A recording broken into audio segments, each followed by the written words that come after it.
Okay, तो चलिए फिर शो की शुरुआत करते हैं। भाषा वीरू और मैं रहेंगे आपके साथ। और सुबह वीरू और मेरी बात हो रही थी। वीरू, हम बात कर रहे थे सुबह 10 बजे करीब कि बस ये टिक जाए रैली, और फॉरगेट अबाउट रैली टिकना, डील ऊपर आ गए। और एक जैसे मैं कह रहा हूँ ना, मैं एक जैसे हॉरर शो की एक क्या बोलते हैं उसको, डेफिनेशन दे रहा हूँ इसको, क्योंकि मार्केट ने काफ़ी ख़राब, इनफैक्ट बहुत ज़्यादा इस समय कमज़ोरी है मार्केट में। और बैंक निफ्टी में जिस तरीके से कमज़ोरी बढ़ी है वो भी एक क्लियर कट इंडिकेशन है कि मार्केट में कोई भी तेज़ी टिकने के मूड में नहीं है। मिड कैप भी देखिए आप, अच्छी शुरुआत हुई लेकिन उसके बाद किस तरीके से फिसले। यहाँ पर सुबह एडवांस डिक्लाइन 2:1 का था, 1:2 पर आया।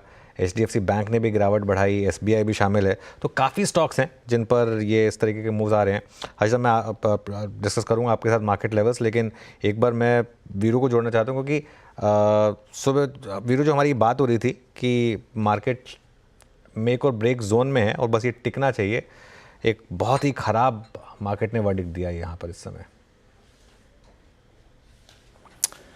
बिल्कुल अनुज, और अनुज वर्डिक्ट खराब है। और आज का शायद मेरे ख्याल से अगर आप देखें तो सुबह जब हम बात कर रहे थे that cross combination, ICICI bank जहां स्ट्रेंथ स्पॉन्सर कर रहा था वहीं पे एकदम से आके HDFC बैंक उस आई थिंक पूरी स्ट्रेंथ को हाथों हाथ ले रहा था। ये टारगेटेड सेलिंग है अनुज FIs की। और वो 2 दिन 3 दिन जो कन्विक्शन आ रहा था कि भाई हम एटलीस्ट 24,000 को होल्ड कर जाएं, वहाँ जो प्रोट्राइटर्स थे, क्या मल्टीपल टाइम्स अब 24,000 को तोड़ना अब वो 24,500 की थ्योरी को और स्ट्रॉन्ग कर रहा है क्या? क्योंकि आप देखिए बैंक निफ्टी चल रहा है लेकिन 52,000 के ऊपर क्लोज नहीं आ रहा है। अनुज, ये कॉम्बिनेशन क्या कह रहा है? नहीं बिल्कुल वीरू, मैं आई थिंक ये 2-3 पॉइंट से आपके साथ डिस्कस करना चाहता था, फिर लेवल्स डिस्कस करूंगा मैं। क्योंकि निफ्टी बैंक में जो आज जो सेलिंग आई है, आज सुबह हमारा एक व्यू बन रहा था कि निफ्टी बैंक अब थोड़ा सा साइन दिखा रहा है कि वो एटलीस्ट आउट परफॉर्म करने को तैयार है, और सबसे ज़्यादा पिटाई आज वहीं से आ गई। और एक और सुबह जो कमेंट्री में निकल कर आ रहा था कि HDFC बैंक और ICICI बैंक का जो प्राइस बिहेवियर है, कल का जो FI का प्राइस बिहेवियर है, उसको देख के लग रहा है कि कुछ हद तक शायद अब वो वर्स्ट वहाँ पर ओवर हुआ। लेकिन आज जिस तरीके से HDFC बैंक लुढ़का और जिस तरीके से हायर लेवल पर ICICI बैंक लुढ़का, आज अगर भगवान न करे अगर वो आपने वापस 6,000 करोड़ का FI का सेल नंबर देख लिया ना अगर, तो बहुत बड़ी दिक्कत हो सकती है।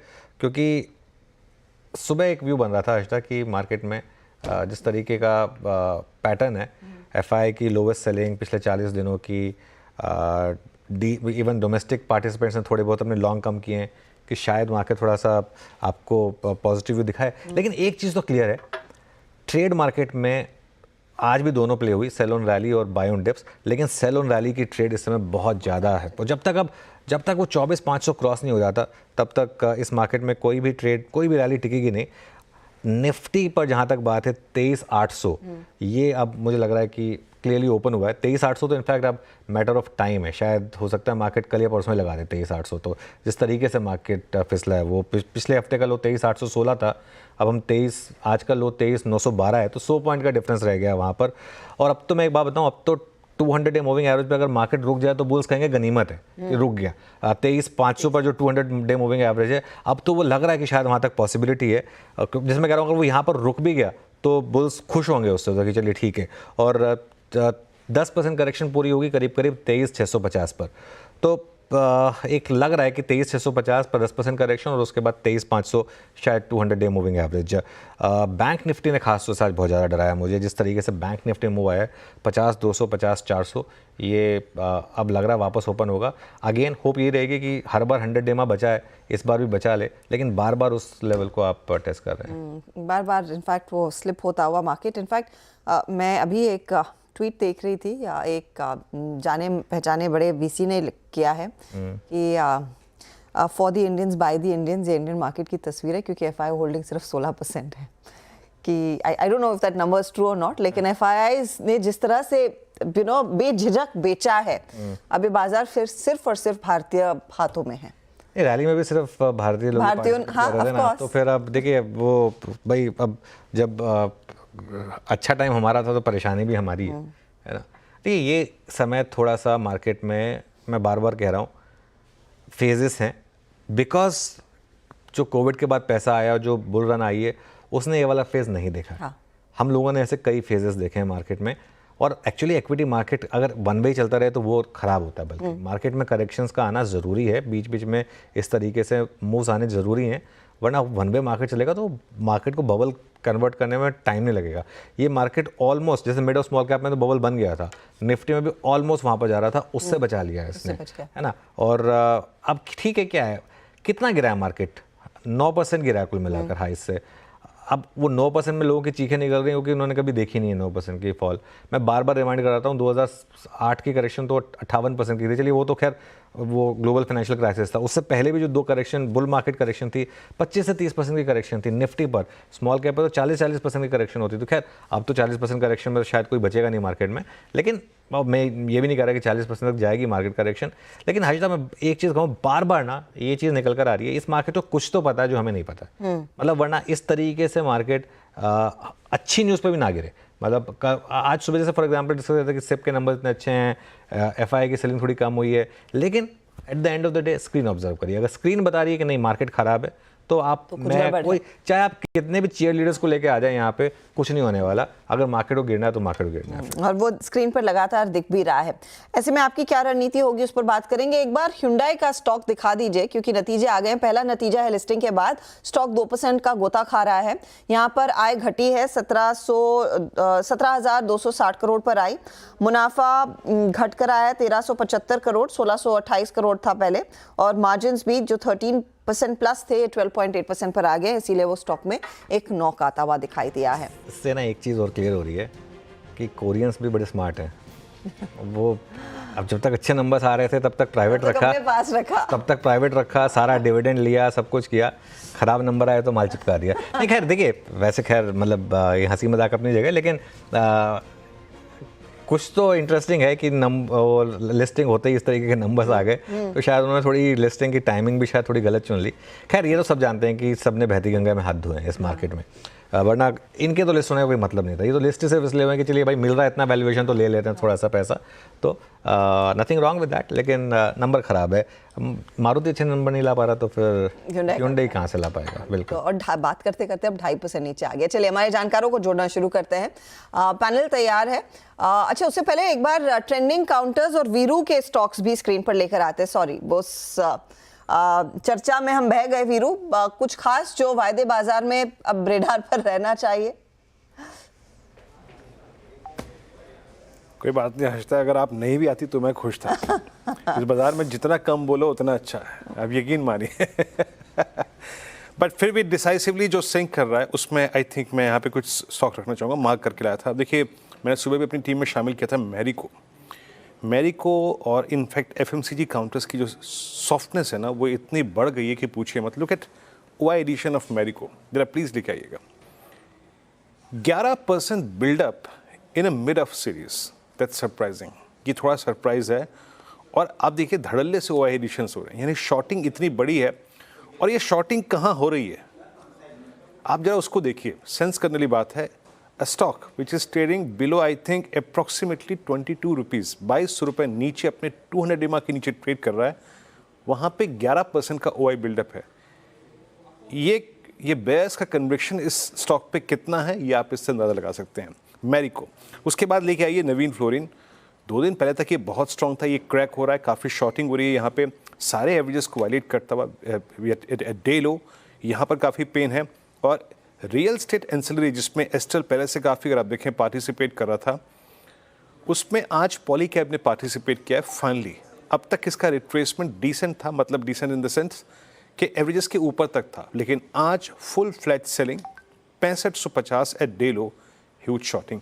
इनफैक्ट अनुज, मैं सिर्फ मैरिको के उदाहरण को रखकर एक बात ये करना चाह रहा था। आप ये देखिए, मैं हैरान रह गया जब मैंने मैरिको का OI एडिशन देखा। In mid of series 11% OI buildup shorting, और वो स्टॉक जो कि करीब 25 रुपये 200 EMA से नीचे है। मतलब कितना स्ट्रॉन्ग कन्विक्शन है सेल करना। 100%।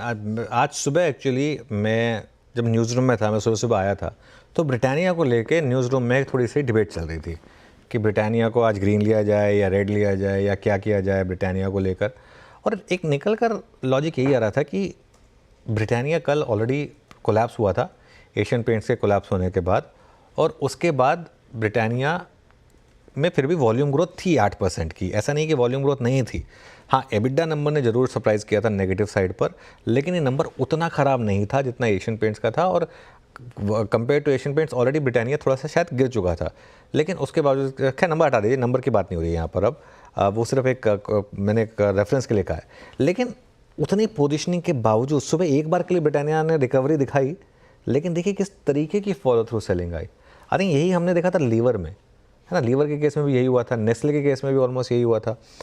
तो आई थिंक मार्केट अब ऑलरेडी, अब जब लीवर, नेस्ले, एशियन पेंट्स ये नहीं कुछ कर पा रहे तो मैरिको किस खेत की मूली है। तो ये मार्केट का I think thought process Veeru इस तरीके से हो गया है, और ये बिल्कुल खैर ये सेक्टर में तो बहुत ज़्यादा, इस पूरे क्वार्टर में अगर एक एक्सीडेंट रहा है तो वो ये सेक्टर रहा है, एफएमसीजी सेक्टर, और वो थोड़ा मार्केट के लिए भी ख़राब है। अच्छा, कल बहुत लोग पूछ रहे थे कि ये क्या दिखा रहा है, इकोनॉमी में पेन दिखा रहा है क्या। अगर ये एक स्टॉक स्पेसिफिक इशू होता, सिर्फ एक कंपनी का इशू होता, तो हम कहते हैं कि नहीं कंपनी इशू है।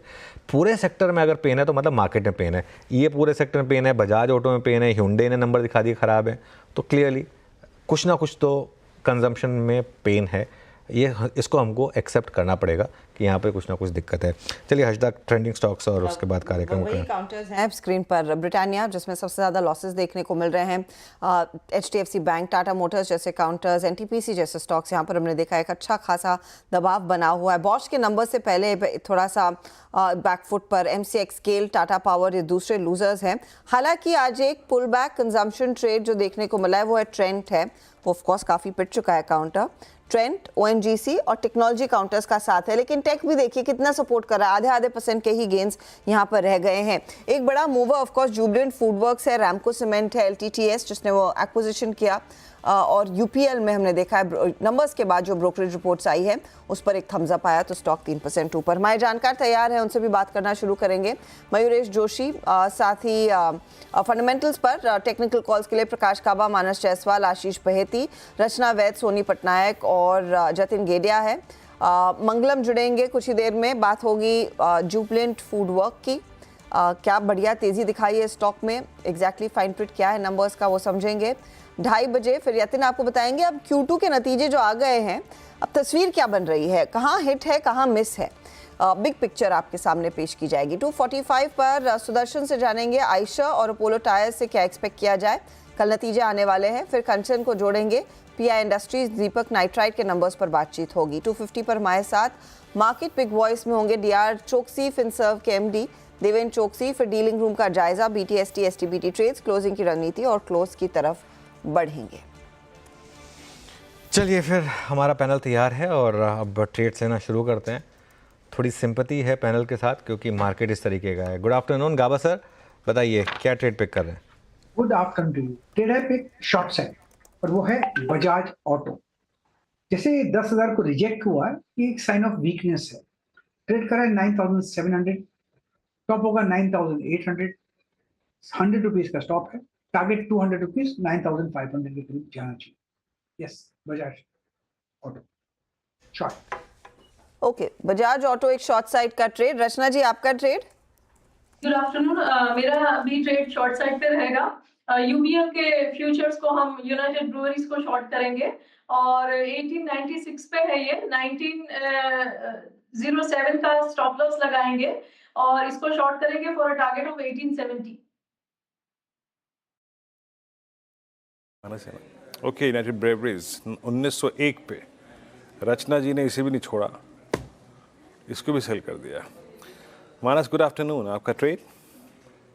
Good afternoon Virendra ji. तो देखिए, इंडिगो पे बिकवाली करने की राय रहेगी। इंडिगो में एक पुल बैक देखने को मिला, एक छोटा सा कह सकते हैं कि कंसोलिडेशन देखने को मिला, लेकिन फाइनली अब ऐसा लग रहा है कि वापस हमें डाउनसाइड मूव इंडिगो में देखने को मिल सकता है। तो यहाँ पर बिकवाली करने का ट्रेड लेना है। इसके फ्यूचर में जो कि 3930 के आसपास चल रहा है इसका फ्यूचर, वहां पर बिकवाली करने का ट्रेड लेना है। 3981 के स्टॉप लॉस से इंडिगो के फ्यूचर में बिकवाली करेंगे और 3830 के टारगेट सेट करेंगे इंडिगो के फ्यूचर में। अगर चाहें तो 3900 का पुट ऑप्शन ले सकते हैं। 77 रुपीज पे 39 का पुट ऑप्शन ट्रेड हो रहा है, उसमें आपको 49 रुपीज का स्टॉप लॉस लगाना है और 135 रुपए 135 के टारगेट सेट करना है। ओके, अब चलते हैं सोनी के पास। सोनी जी गुड आफ्टरनून, आपकी ट्रेड? जी गुड आफ्टरनून एवरीवन। मेरा यहाँ पे बाय का रिकमेंडेशन रहेगा ट्रेंड पे, फ्यूचर्स पे खरीदारी करने की सलाह रहेगी। करंट प्राइस 6580 पे बाय कर सकते हैं। हल्का सा अगर डिक्लाइन यहाँ पे आता है टुवर्ड 6520 6500 वहां तक भी बाय कर सकते हैं। पोजिशनल स्टॉप लॉस यहाँ पे रहेगा 6200। पोजिशनल टारगेट है यहाँ पे 7000 7060 का। ट्रेंड का आज ऑप्शन चेन बहुत इंटरेस्टिंग है। पुट राइटर्स काफी अग्रेसिव हैं, 6300 से लेके 6800 पुट पे बहुत अग्रेसिव ओपन इंटरेस्ट ऐड हो रहा है। कॉल में ओपन इंटरेस्ट अनवाइंड होते हुए नजर आ रहा है। एक माइनर हर्डल है 6700, उसको जब क्रॉस कर सकता है तो मुझे लगता है यहाँ पे 7000 प्लस लेवल्स काफी इजीली देख सकते हैं। और बहुत स्ट्रांगली यहाँ पे एक डबल बॉटम फॉर्मेशन बनाया हुआ है 6200 बेस के साथ। सो इसलिए ये पोजिशनल बाय रहेगा 7000 प्लस टारगेट्स के। 7000 के ऊपर के टारगेट्स के लिए ट्रेंड जहां पर एक अच्छा मूव देखने को मिला है, तेजी की पोजीशन। जतिन, आफ्टरनून, आपका ट्रेड क्या है? Afternoon everyone. तो हमारा जो ट्रेड होगा वो सेल साइड की तरफ होगा। हम सीमेंस को शॉर्ट करके चलना चाहेंगे। एक बेरिश फ्लैग पैटर्न का ब्रेकडाउन है आज के ट्रेडिंग सेशन में। हमें लगता है कि वीकनेस और बढ़ सकती है ऑन दी डाउन साइड। 7000 का स्टॉप लॉस रखना होगा और टारगेट रहेंगे 6450 के। ओके, सिमंस शॉर्ट है एट 6852। जतिन जी का यहाँ पे टेक्निकल ट्रेड्स सारे के सारे पूरे हो गए। अब एक काम करते हैं, एक फंडामेंटल व्यू लेते हैं। मयूरेश, आज एक सीरियस सेलिंग को हम वाकई विटनेस कर रहे हैं इंडेक्स टेल ऊपर, और वो जो एक परसेप्शन, एक जो उम्मीद, एक जो आई थिंक एक फीलिंग सी आ रही थी कि बैंक निफ्टी स्टिल थोड़ा बहुत सिक्योर है, यहाँ पे डाउन से प्रोटेक्टेड है। आज बैंक्स भी सिंक हुए। अभी आप लोगों ने अप्रोच क्या रखी है मार्केट्स पे, और इन लेवल्स पे क्या पिक कर रहे हैं? आफ्टरनून वीरू जी, आफ्टरनून अनुज जी, आफ्टरनून हर्षदा जी। तो हम काफी सिलेक्टिव हैं मार्केट्स में, और हमें लगता है आई थिंक जो डोमेस्टिक फोकस सेक्टर्स हैं सिलेक्टिवली, ये ठीक ठाक करने चाहिए। इसमें जैसे हमने डिस्कस किए थे stocks, certain capital good stocks like KEC के नंबर्स काफी अच्छे आए थे, वो ठीक ठाक करने चाहिए। एग्रोकेमिकल प्लेयर्स ने ठीक ठाक नंबर्स पेश किए हैं क्योंकि खरीफ सीजन अच्छा रहा है, मॉनसून्स अच्छे रहे हैं। एक्सपेक्टेशन यही है कि जो राबी सीजन रहेगा ये भी अच्छा खासा फुटिंग पे स्टार्ट होने वाला है, और इसलिए I think agrochemical players have given very good set of numbers. अगर आप पारादीप फॉस्फेट्स की बात करें या सुमिटोमो केमिकल की बात करें, तो मुझे लगता है आई थिंक जो डोमेस्टिक फोकस सेक्टर्स है ये ठीक ठाक करनी चाहिए।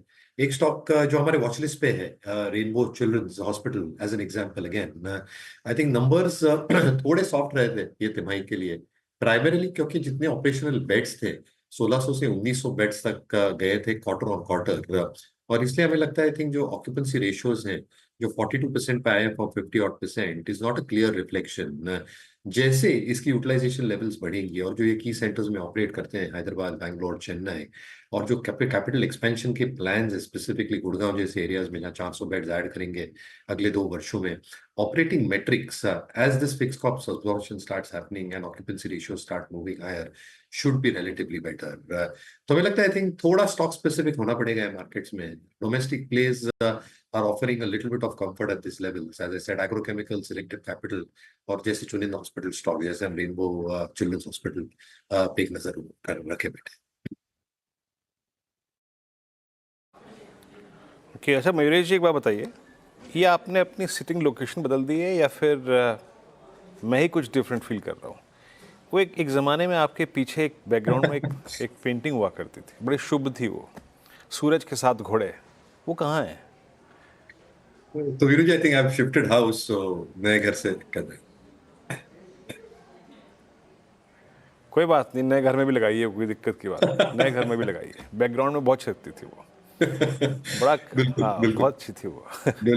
खैर एनीवे, ये थी मयूरेश जी की कॉल, और यहाँ पे टेक्निकल ट्रेड्स और सारे के सारे फंडामेंटल ट्रेड्स पूरे हो चुके हैं।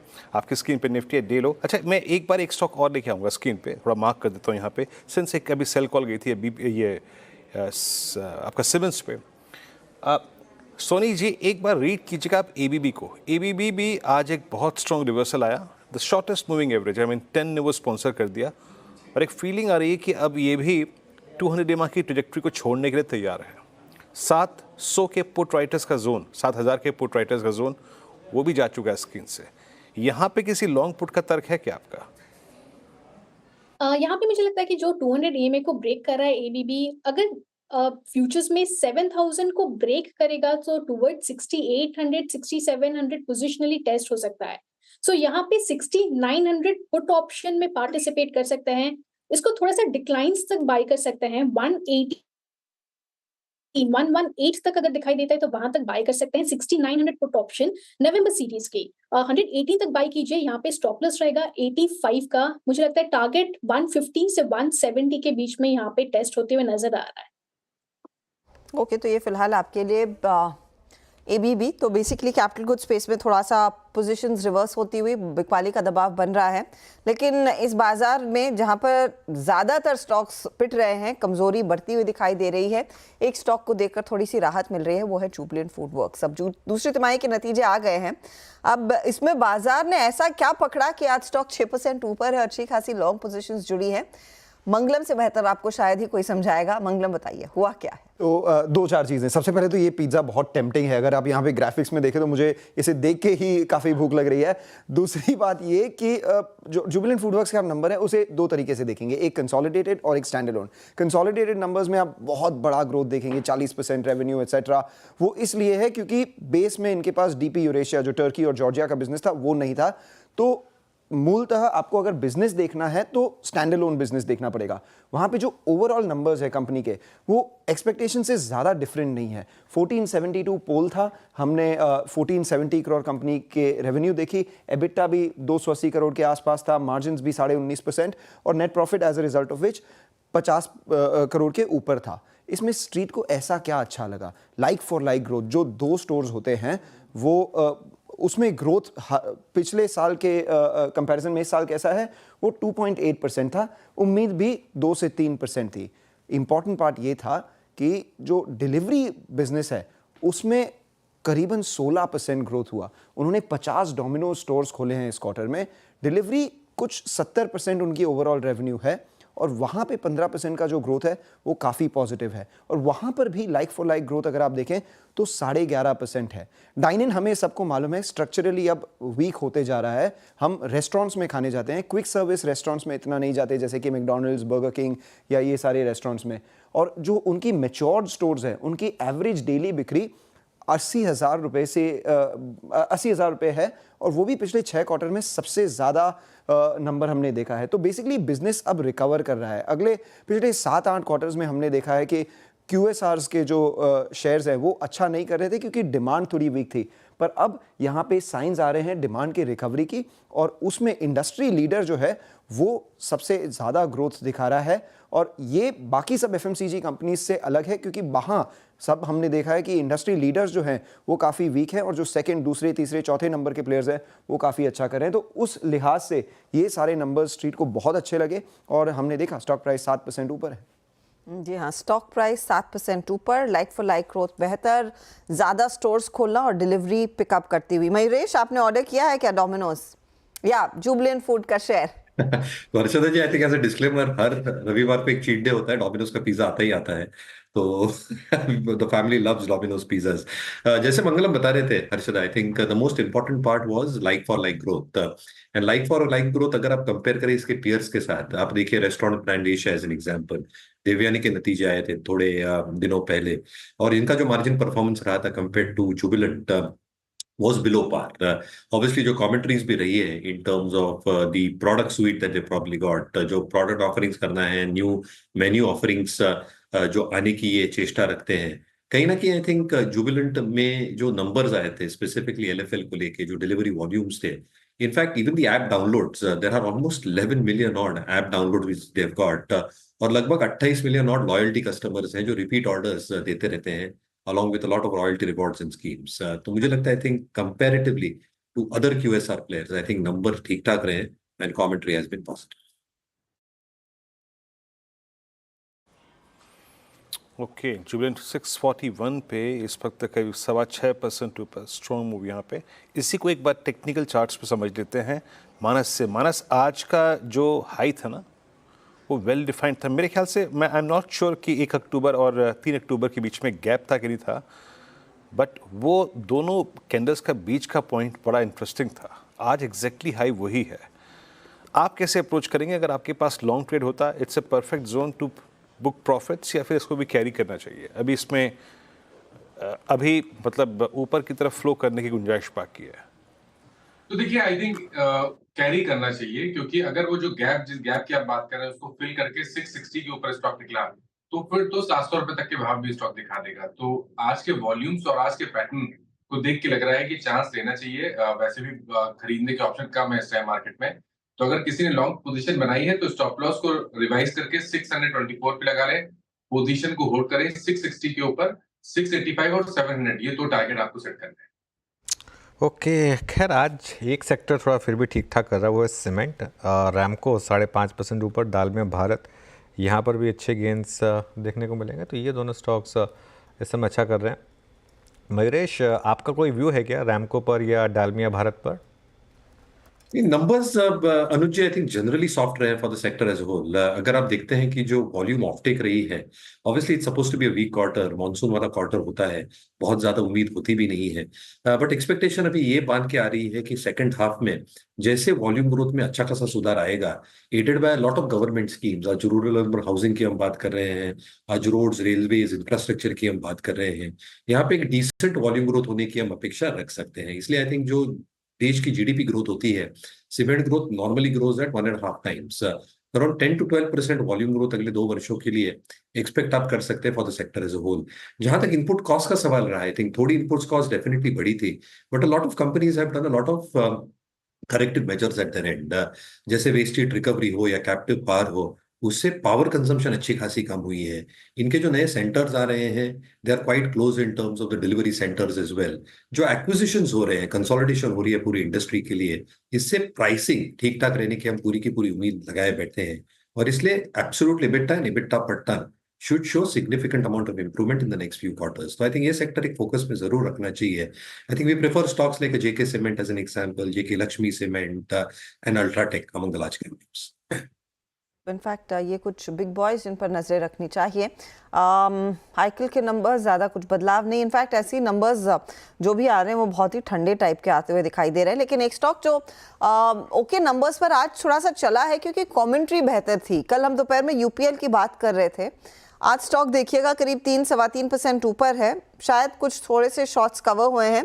जतिन, पहले तो पोजीशनिंग बताइए, आज की ये जो हरकत आई है जो 16 रुपए ऊपर है, क्या प्राइमरीली शॉर्ट कवरिंग है? देखिए, अगर जो मैं फ्यूचर ओपन इंटरेस्ट देखूं तो हमें लगता है कि डेफिनेटली शॉर्ट कवर हुए हैं थोड़े।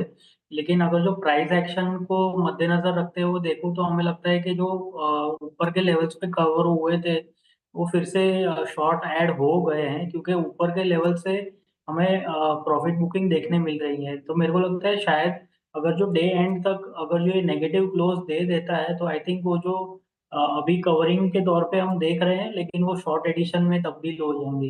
तो कहीं ना कहीं ये जो प्राइस एक्शन है वो कॉन्फिडेंस नहीं जता रहा है। शायद ऊपरी स्तरों से फिर से सेलिंग प्रेशर आ सकती है। अभी ट्रेंड अभी भी नेगेटिव है। ओके, ट्रेंड नेगेटिव है। आशीष बहेती ऐड हुए हैं पैनल में, उनसे एक राय लेते हैं। Ashish ji, good afternoon. बताइए, लॉन्ग या शॉर्ट? मार्केट में तो वीकनेस काफ़ी है इस समय। जी, good afternoon Anuj ji, good afternoon Harshita ma'am and good afternoon Viren ji. Anuj ji, short के साथ ही जाना चाहेंगे। जिस हिसाब से हम देख रहे हैं कि पूरे पावर रिलेटेड स्टॉक्स में एक आज गिरावट देखने मिली। टाटा पावर ने अपना 200 डेमा तोड़ दिया। NTPC भी काफी फास्ट अप्रोच कर रहा है अपने 200 डेमा को, और यहाँ गिरावट हर टिक पे बढ़ते हुए जा रही है। तो NTPC में बिकवाली की सलाह है, जो स्टॉप लॉस उसमें मेंटेन करना है वो 388 का एक SL मेंटेन करे, 375 के पहले टारगेट और 370 के दूसरे टारगेट के लिए इसमें बिकवाली की जा सकती है।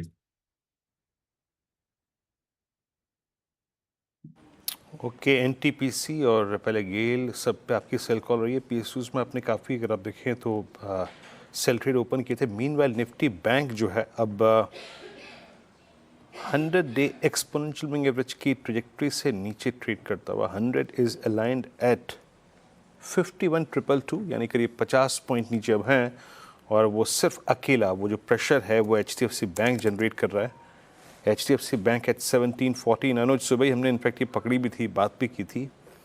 और मैं अगर अनुज काउंट करूँ ना तो शायद 1 अक्टूबर से लेकर अब तक 1, 2, 3, 4, 5, 6 टाइम जब हम 100 डेमा के नीचे आ रहे हैं। बिल्कुल वीरो, मैं और आज का ये पूरी मंदी, आज की वीकनेस स्पॉन्सर करता हुआ HDFC बैंक।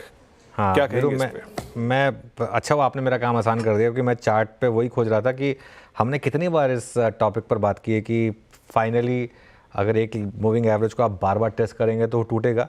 अभी भी मेरा व्यू बैंक निफ्टी पर यही रहेगा कि जब तक 50, 200, 50, 400 इंटैक्ट है, बैंक निफ्टी अभी भी रिलेटिव आउट परफॉर्मर है। अभी भी bank Nifty relative out performer है। लेकिन हाँ, आज की जो सेलिंग है वो थोड़ी डरावनी है, क्योंकि आज बैंक निफ्टी के पास कोई रीज़न नहीं था इस तरीके से गिरने का। जब मार्केट बिना रीज़न के गिरने लग जाए ना, अब जैसे फॉर एग्जांपल अब तक तो हम सिर्फ HDFC बैंक या ICICI बैंक की बात कर रहे हैं। SBI का चार्ट देखिए आप। अब SBI में चलिए ठीक है, हमारी बात हो गई थी कि कोई वाव नंबर्स नहीं था जिसकी वजह से स्टॉक चले, लेकिन क्या SBI में कोई नंबर्स में इतनी खराबी थी कि स्टॉक इस तरीके से गिरेगा? और ऐसा भी नहीं कि ठीक है, स्टॉक में रैली हुई थी, एक 820 से 850 की रैली हुई थी, लेकिन वो नॉर्मल कोर्स ऑफ एक्शन था। अब ये स्टॉक भी गिर गया, और HDFC बैंक और ICICI बैंक आज जिस तरीके से गिरे हैं, मेरा बस रिस्क फैक्टर ये ओपन हो रहा है कहीं आज आपको सच बता रहा हूँ मैं आज FI नंबर बहुत ध्यान से देखने वाला हूँ, क्योंकि सुबह एक होप जगी थी कि वो 2100-2200 करोड़ का जो नंबर है वो शायद थोड़ा सा एक आपको साइन दे रहा है कि अब वो वर्स्ट इज़ ओवर। लेकिन अब वो अगर आज देखते हैं, अगर ये नंबर वापस FI का ऊपर आया तो वो थोड़ा सा मामला ख़राब हो जाएगा।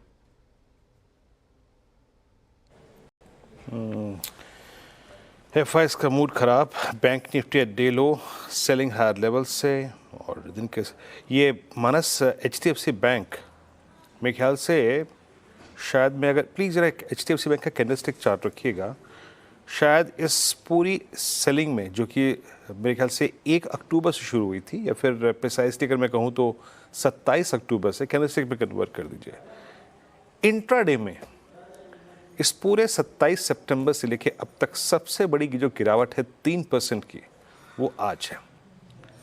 मतलब इस पूरे सेल ऑफ के दौर में जब से FIs की सेलिंग शुरू हुई, हम करीब 26,200 से रिट्रेस होना शुरू करे। It's 23947 as of now. Manas, ये सुबह भी हमने मार्क कर दिया था जब ये 10 डेमा तोड़ रहा था, तब मैंने आपसे ये प्रश्न पूछा था, और उस वक्त 10 डेमा अलाइन था करीब 1744 पे। ये मैसेज क्या है HDFC बैंक का, मानस? देखिए, ये लग रहा है कि जो बाउंस बैक या रिकवरी देखने को मिली थी, अब कहीं ना कहीं वो थमी है, और जो सबसे बड़ा हर्डल है स्टॉक के लिए 1775 से लेकर 1785 की रेंज में, उसको क्रॉस करने में HDFC बैंक नाकाम हुआ है। 20 डे मूविंग एवरेज के नीचे ट्रेड कर रहा है। मेरे ख्याल से अब ये 50 डे मूविंग एवरेज जो कि 1710 के आसपास है, उसको ब्रेक करके 1650 से लेकर 1625 की रेंज को टेस्ट करने की कोशिश करेगा। एक ट्रेड ले रहा होगा तो वो डेफिनेटली शॉर्ट साइड पे होगा, और पुट के थ्रू इस ट्रेड को लेना बेहतर रहेगा। 1700 वाला पुट ऑप्शन जो 19 रुपए पे ट्रेड हो रहा है, उस पे खरीदारी करनी है। 9 रुपए के स्टॉप लॉस से कम 50 रुपए तक के टारगेट आपको HDFC बैंक के 1700 के पुट ऑप्शन में देखने को मिल सकते हैं। 1700 का पुट लेकर चले, ये 50 तक जाएगा, और स्टॉप लॉस 9 रुपए के आसपास। इस समय ये आपको दिख रहा है करीब 18 रुपए पर ट्रेड करता हुआ। तो ये फिलहाल आपके लिए HDFC बैंक फिर से वीक होता हुआ आपकी स्क्रीन पर। चलिए, ज़्यादातर Q2 के नंबर्स आ चुके हैं और हम सब जानते हैं, और एक हर रोज़ यही बातचीत किसी ना किसी के तरफ से आ रही है कि देखिए Q2 ने निराश किया है, लेकिन Q2 में कुछ हिट्स हैं, कुछ मिसेज हैं, तो कुछ हिट्स भी हैं। उसी का ब्यौरा पेश करने के लिए यतिन हमारे साथ जुड़ गए हैं। यतिन, बताइए। तो देखिए, पहले ब्रॉड ट्रेंड्स की बात करेंगे Q2 के, कैसा रहा है ब्रॉड ट्रेंड, उसके बाद सेक्टर वाइज हम डेटा डिटेल्स करेंगे।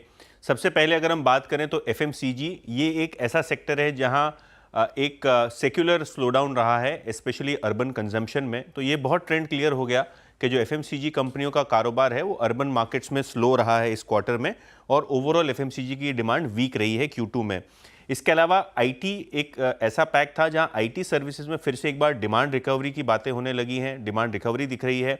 बहुत सारी कंपनियों ने अपने गाइडेंस जो पिछले क्वार्टर काटे थे या म्यूट रखे थे, वो कहीं ना कहीं Q2 में बढ़ते हुए नजर आए हैं।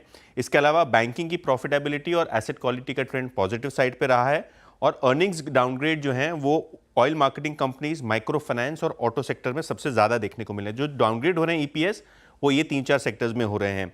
अगर हम मिस रेशियो की बात करें तो जो JM फाइनेंस की कवरेज के अंदर स्टॉक्स हैं, उसके अंदर हिट्स एंड मिसेस की बात करें तो 100% ऑयल मार्केटिंग कंपनीज की जो भी लिस्टेड कंपनीज हैं या प्राइवेट कंपनीज हैं, PSUs हैं, वह 100% Q2 में मिस रहा है, ज़्यादा करके इन्वेंट्री लॉसेस की वजह से।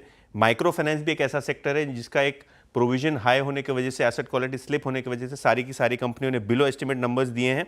और बिल्डिंग मटेरियल्स यानी लगभग जो सीमेंट सेक्टर है, यहाँ लगभग 8% से ज़्यादा का आपको मिस दिखाई पड़ा है। इसके अलावा अगर हम जो सेक्टर्स हैं जहाँ पॉजिटिव डाइवर्जेंस हैं, वहाँ मेटल्स, ऑटो एंसिलरीज और एएमसी यानी जो म्यूचुअल फंड हाउसेज हैं, जो लिस्टेड एंटिटीज़ हैं, यहाँ आपको सबसे बेहतरीन नंबर्स आते हुए दिखाई पड़े हैं। एफएमसीजी की कंपनी की बात करें तो फेस्टिव सीजन भी म्यूटेड रहा है और वीक वॉल्यूम ग्रोथ है, इसके लिए मार्जिन्स पर भी प्रेशर क्वार्टर में देखने को मिला है। अगर हम वॉल्यूम ग्रोथ की बात करें तो टाटा कंज्यूमर, यूनाइटेड स्पिरिट्स, ये दो ऐसी कंपनियां थी जिन्होंने नेगेटिव वॉल्यूम ग्रोथ दिखाया है क्वार्टर में। HUL, कोलगेट और आईटीसी अनुमान से थोड़ा नीचे इनकी वॉल्यूम ग्रोथ क्वार्टर में रही है। ब्रिटानिया भी 8-9% की आपको वॉल्यूम ग्रोथ एक्सपेक्टेशन थी, वो भी 8% के आसपास येस्टरडे नंबर आया है। अगर हम रिटेल कंपनीज़ और जो फ्रंटलाइन कंज्यूमर फेसिंग कंपनीज़ हैं, इनके मार्जिन्स की बात करें रिटेल साइड पे तो डीमार्ट के मार्जिन्स 60 बेसिस पॉइंट्स कम हुए हैं साल दर साल बेसिस पे। आईटीसी के मार्जिन्स बिल्कुल फ्लैट आए हैं। टाइटन के मार्जिन्स में कटौती हुई है, हालांकि लीवर क्योंकि क्रूड में थोड़ी बहुत सॉफ्टनेस थी, मार्जिन थोड़े उभर के आए हैं। बैंकिंग की बात करें, आईटी सर्विसेज की बात करें, रियल एस्टेट की बात करें तो ये सही नंबर्स काफ़ी अच्छे हैं। और लोन बुक की बात करें तो Bank of Baroda, Union Bank, City Union Bank, इन सारे के सारे बैंकिंग नामों में 10 से 12% की एडवांसेस ग्रोथ रही है। बंधन बैंक की शानदार 24% एडवांसेस ग्रोथ रही है। आईसीआईसीआई बैंक और इंडसइंड बैंक की भी 13 से 15% के बीच में लोन ग्रोथ रही है। तो लोन ग्रोथ फ्रंट पे काफ़ी सेटिस्फैक्टरी नंबर्स रहे हैं।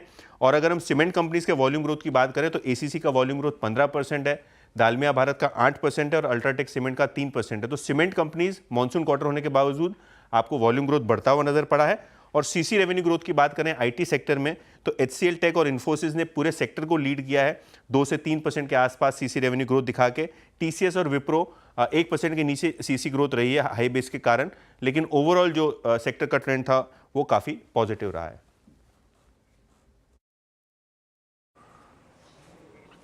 ओके, तो ये Q2 रिजल्ट्स क्या हिट क्या मिस, यहाँ पे यथिन बहुत बहुत शुक्रिया, आपने हर सेक्टर का बहुत बारीकी से उल्लेख किया। अब मैं एक एक करके उठाता हूँ सेक्टर्स को। मयूरेश आपसे बात करते हैं।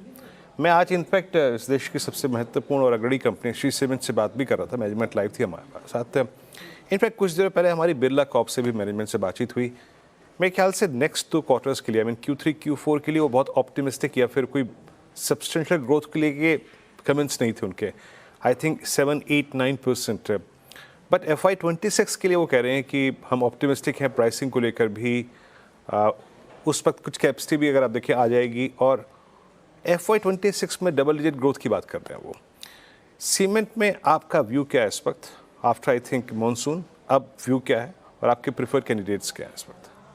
तो पॉजिटिव व्यू रहेगा Veeru ji. I think expectation हम भी यही बांध के रख रहे हैं कि सेकंड हाफ में रिकवरी प्रोसेस ठीक ठाक स्टार्ट हो जाएगा and that should reflect in better volumes. Volumes वैसे भी दूसरे तिमाही में ठीक ठाक ही रहे हैं, बट सेकंड हाफ में जैसे एक्टिविटी बिल्टअप होगी और जो गवर्नमेंट स्पेंड आएगा और जो गवर्नमेंट पुश थ्रू आएगा रूरल, अर्बन, इंफ्रा, मैन्युफैक्चरिंग के लिए, कहीं ना कहीं I think cement volume growth should be in that range of 10 to 12% for the industry as a whole, क्योंकि इंडस्ट्री कंसोलिडेशन थ्रू गुजर रही है। 2 चीजें हो रही है positively for the sector as whole. एक, आई थिंक प्राइसिंग इनके फेवर में रहेगा, और दूसरा because of consolidation overall utilisation levels higher side पे रहने चाहिए over the next couple of years, which means operating leverage should play out very very meaningfully. तीसरा, आई थिंक जो इनपुट कॉस्ट इन्फ्लेशन एक सारे कंपनीज ने झेला था to a certain extent has stabilized, and even if that probably inches a tad bit higher, ये pass through होने का पूरा इफेक्ट सीमेंट कंपनीज के पास है, इसलिए EBITDA और रिपोर्टेड EBITDA पर टन इसमें भी इजाफा देखा जा सकता है अगले कुछ तिमाहियों तक। तो हमें लगता है I think cement as a sector is a proxy to the entire infra play जो हम भारत के भविष्य के लिए देख रहे हैं, और इसलिए I think stocks like JK Cement, JK Lakshmi Cement, UltraTech Cement is something that we have kept on our watch list. Okay, चलिए अर्निंग सीज़न के आखिरी 3 दिन 14 तारीख को अर्निंग सीज़न ख़त्म होगा और कल निफ्टी की कंपनी आयशर मोटर्स नंबर्स आएंगे, साथ ही अपोलो टायर, दीपक नाइट्राइट और PI इंडस्ट्रीज समेत F&O के भी 7 नंबर्स का इंतज़ार रहेगा। तो सुदर्शन और कंचन के पास चलेंगे। पहले सुदर्शन के पास चलते हैं, आयशर मोटर्स और अपोलो टायर के अनुमान लेकर। सुदर्शन बताइए। आयशर मोटर्स के Q2 नतीजे मिले जुले रहने के आसार हैं। प्रॉफिट में 10% बढ़त देखने को मिल सकता है। रेवेन्यू 8% बढ़कर 4,452 करोड़ आ सकती है। एबिटा में 9% बढ़त देखने को मिल सकता है और मार्जिन में नियरली 100 बेसिस पॉइंट्स बढ़त देखने को मिल सकता है। मार्जिन 27% वर्सेस 26.4% आ सकता है। अगर जो स्टॉक परफॉर्मेंस की बात करें, 2024 में स्टॉक 14% बढ़ा है। इस महीने 4% गिरावट देखने को मिला और अपने रिकॉर्ड हाई जो कि सितंबर 27 को हिट किया था, वहां से 8% गिरा है। मिले जुले नतीजे रहने के 2-3 मेन कारण हैं। पहला, इनका वॉल्यूम्स म्यूटेड था। अगर जो Q2 volumes year on year देखें तो इनका वॉल्यूम्स 1% नीचे था और sequential basis quarter on quarter 1% बढ़ा है। मार्जिन को जो पॉजिटिवली इम्पैक्ट करेगा मेजरली स्टील प्राइस, जो कि Q2 में कंफर्टेबल लेवल के नीचे था। अगर जो बात करते हैं कमेंट्री में 2-3 चीज़ें क्या ध्यान रखा जाएगा। पहला, कंपनी क्या बोलती है प्रोडक्शन प्लान का, अगर जो कोई प्लान है प्रोडक्शन रैंप अप करने का।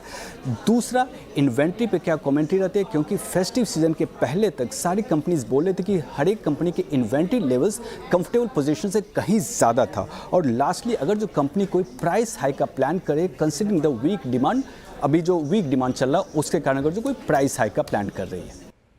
क्या प्राइस हाइक्स आएंगे? मेरी तो इंटरेस्ट रहेगा वो ईवी फ्रंट पर कंपनी अब आगे क्या कुछ और डिटेल्स देगी या नहीं, क्योंकि आपको याद होगा हाल ही में कंपनी ने कहा था रॉयल एनफील्ड की एक इलेक्ट्रिक बाइक भी लेकर आएंगे। आयशर मोटर्स पोजीशन कैसे है रचना जी? आयशर मोटर्स की जहां तक बात है तो यहाँ पे पोजीशनिंग तो न्यूट्रल है। स्टॉक काफी टाइम से कंसोलिडेशन कर रहा है और with in consolidation it is going towards the lower end of the range.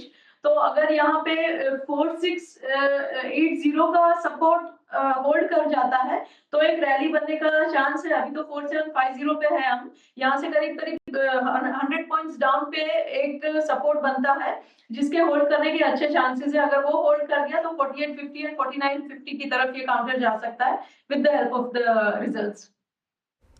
Okay, तो ये आयशर पर कॉल। सुदर्शन, अपोलो टायर्स से क्या एक्सपेक्ट किया जाए? अपोलो टायर्स के दूसरे तिमाही के नतीजे कमज़ोर रहने के आसार हैं और इसके 2 मेन कारण हैं। पहला, इनपुट कॉस्ट, जो कि इनका 2 मेन इनपुट कॉस्ट होता है, रबर और क्रूड, दोनों Q2 में एलिवेटेड था। बेसिकली अनुमान से इनके प्राइसेस ऊपर थे। और दूसरा, ओवरऑल डिमांड सबड्यूड था। बेसिकली डिमांड जो रिप्लेसमेंट डिमांड जो बेसिकली होता है वो कमज़ोर था। इसके कारण प्रॉफिट में 35% गिरावट देखने को मिल सकता है।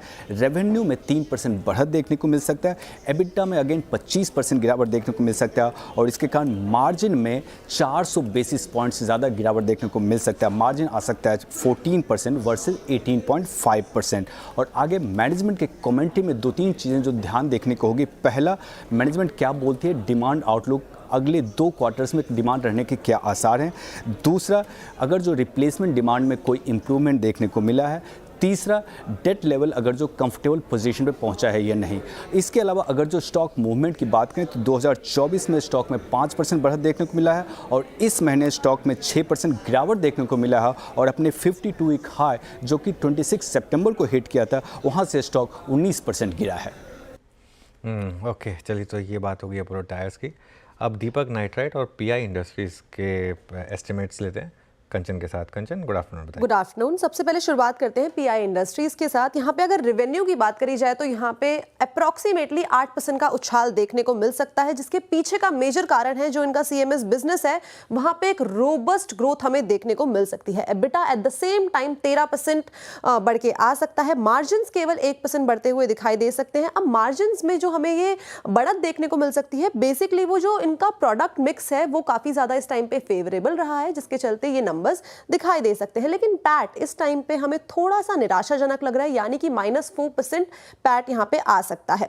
अगर हम सीएमएस बिजनेस की बात करें तो यहाँ पे YoY बेसिस पे 12% की ग्रोथ संभव है। अब फोकस आपको कहाँ पे रखना है, डोमेस्टिक डिमांड किस तरीके की है, सिचुएशन किस तरीके की बिल्डअप हो रही है, कंपनी क्या नए नए प्रोडक्ट लॉन्च लेके आ रही है, साथ ही साथ फार्मा इंटरमीडिएटरी के ऊपर कंपनी का क्या अपडेट आता है, डोमेस्टिक मार्केट में इन्वेंट्री जो लेवल है वो किस तरीके का है, साथ ही साथ फिस्कल ईयर 25 25-26 में कंपनी का केपेक्स को लेके किस तरीके का प्लान है। तो ये थी बात पीआई इंडस्ट्री पे। आगे बढ़ते हैं और दीपक नाइट्राइट के बारे में बात करते हैं। यहाँ पे जो ऑपरेशनल नंबर्स हैं वो अच्छे नहीं नजर आ रहे हैं। रेवेन्यू की बात करी जाए 17% का उछाल संभव है, EBITDA -3%। Eight the same time margin यहाँ पे आपको -3% कॉन्ट्रैक्ट होते हुए दिखाई दे सकते हैं और पैट में भी करीब करीब -1% की गिरावट देखी जा सकती है।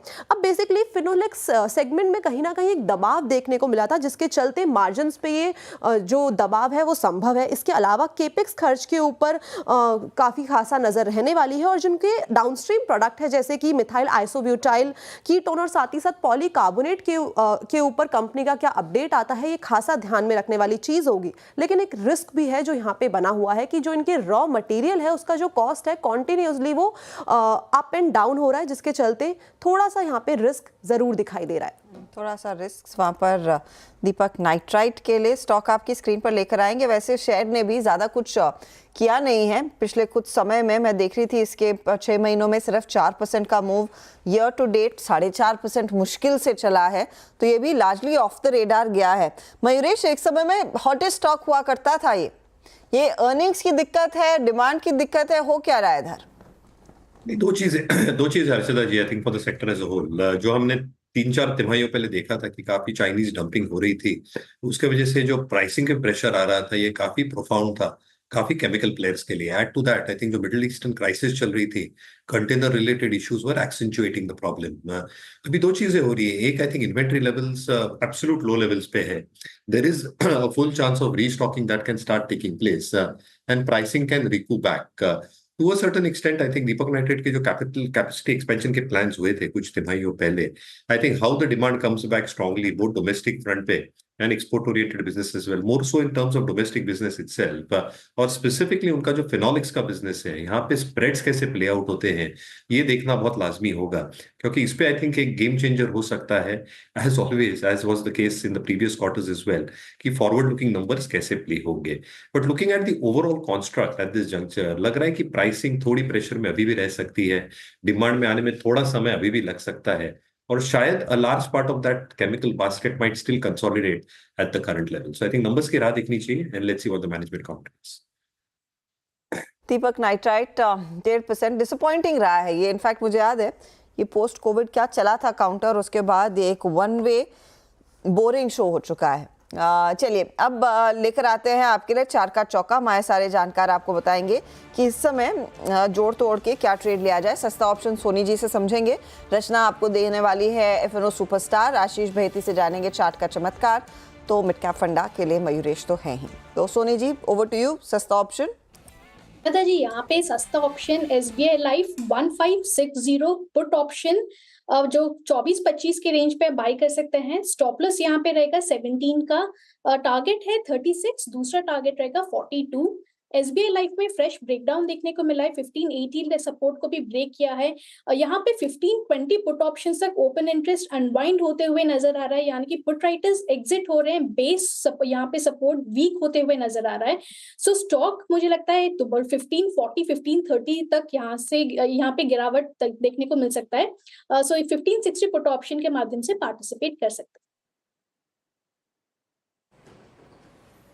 Okay, SBI Life Soni Patnaik ji का ट्रेड, पुट ऑप्शन 1560 का 3642 का टारगेट है यहाँ पे, और ऑलमोस्ट डे लो की ट्रैजेक्टरी मार्केट ट्रेड करता हूँ यहाँ पे। रचना जी आपका एफएनओ सुपरस्टार। जी मेरी तरफ से एफएनओ सुपरस्टार डाबर रहेगा। डाबर में काफी वीकनेस है और 2 दिन की गिरावट के बाद भी कोई सपोर्ट अभी इमर्ज होता हुआ नहीं नजर आ रहा, और मोमेंटम इंडिकेटर्स स्ट्रांगली डाउनसाइड पे पॉइंट आउट कर रहे हैं। 516 के करीब है ये फ्यूचर्स। अगर 520 का एसएल लगाया जाए तो इसमें 510 का, 5 का और इवन 500 का टारगेट हो सकता है।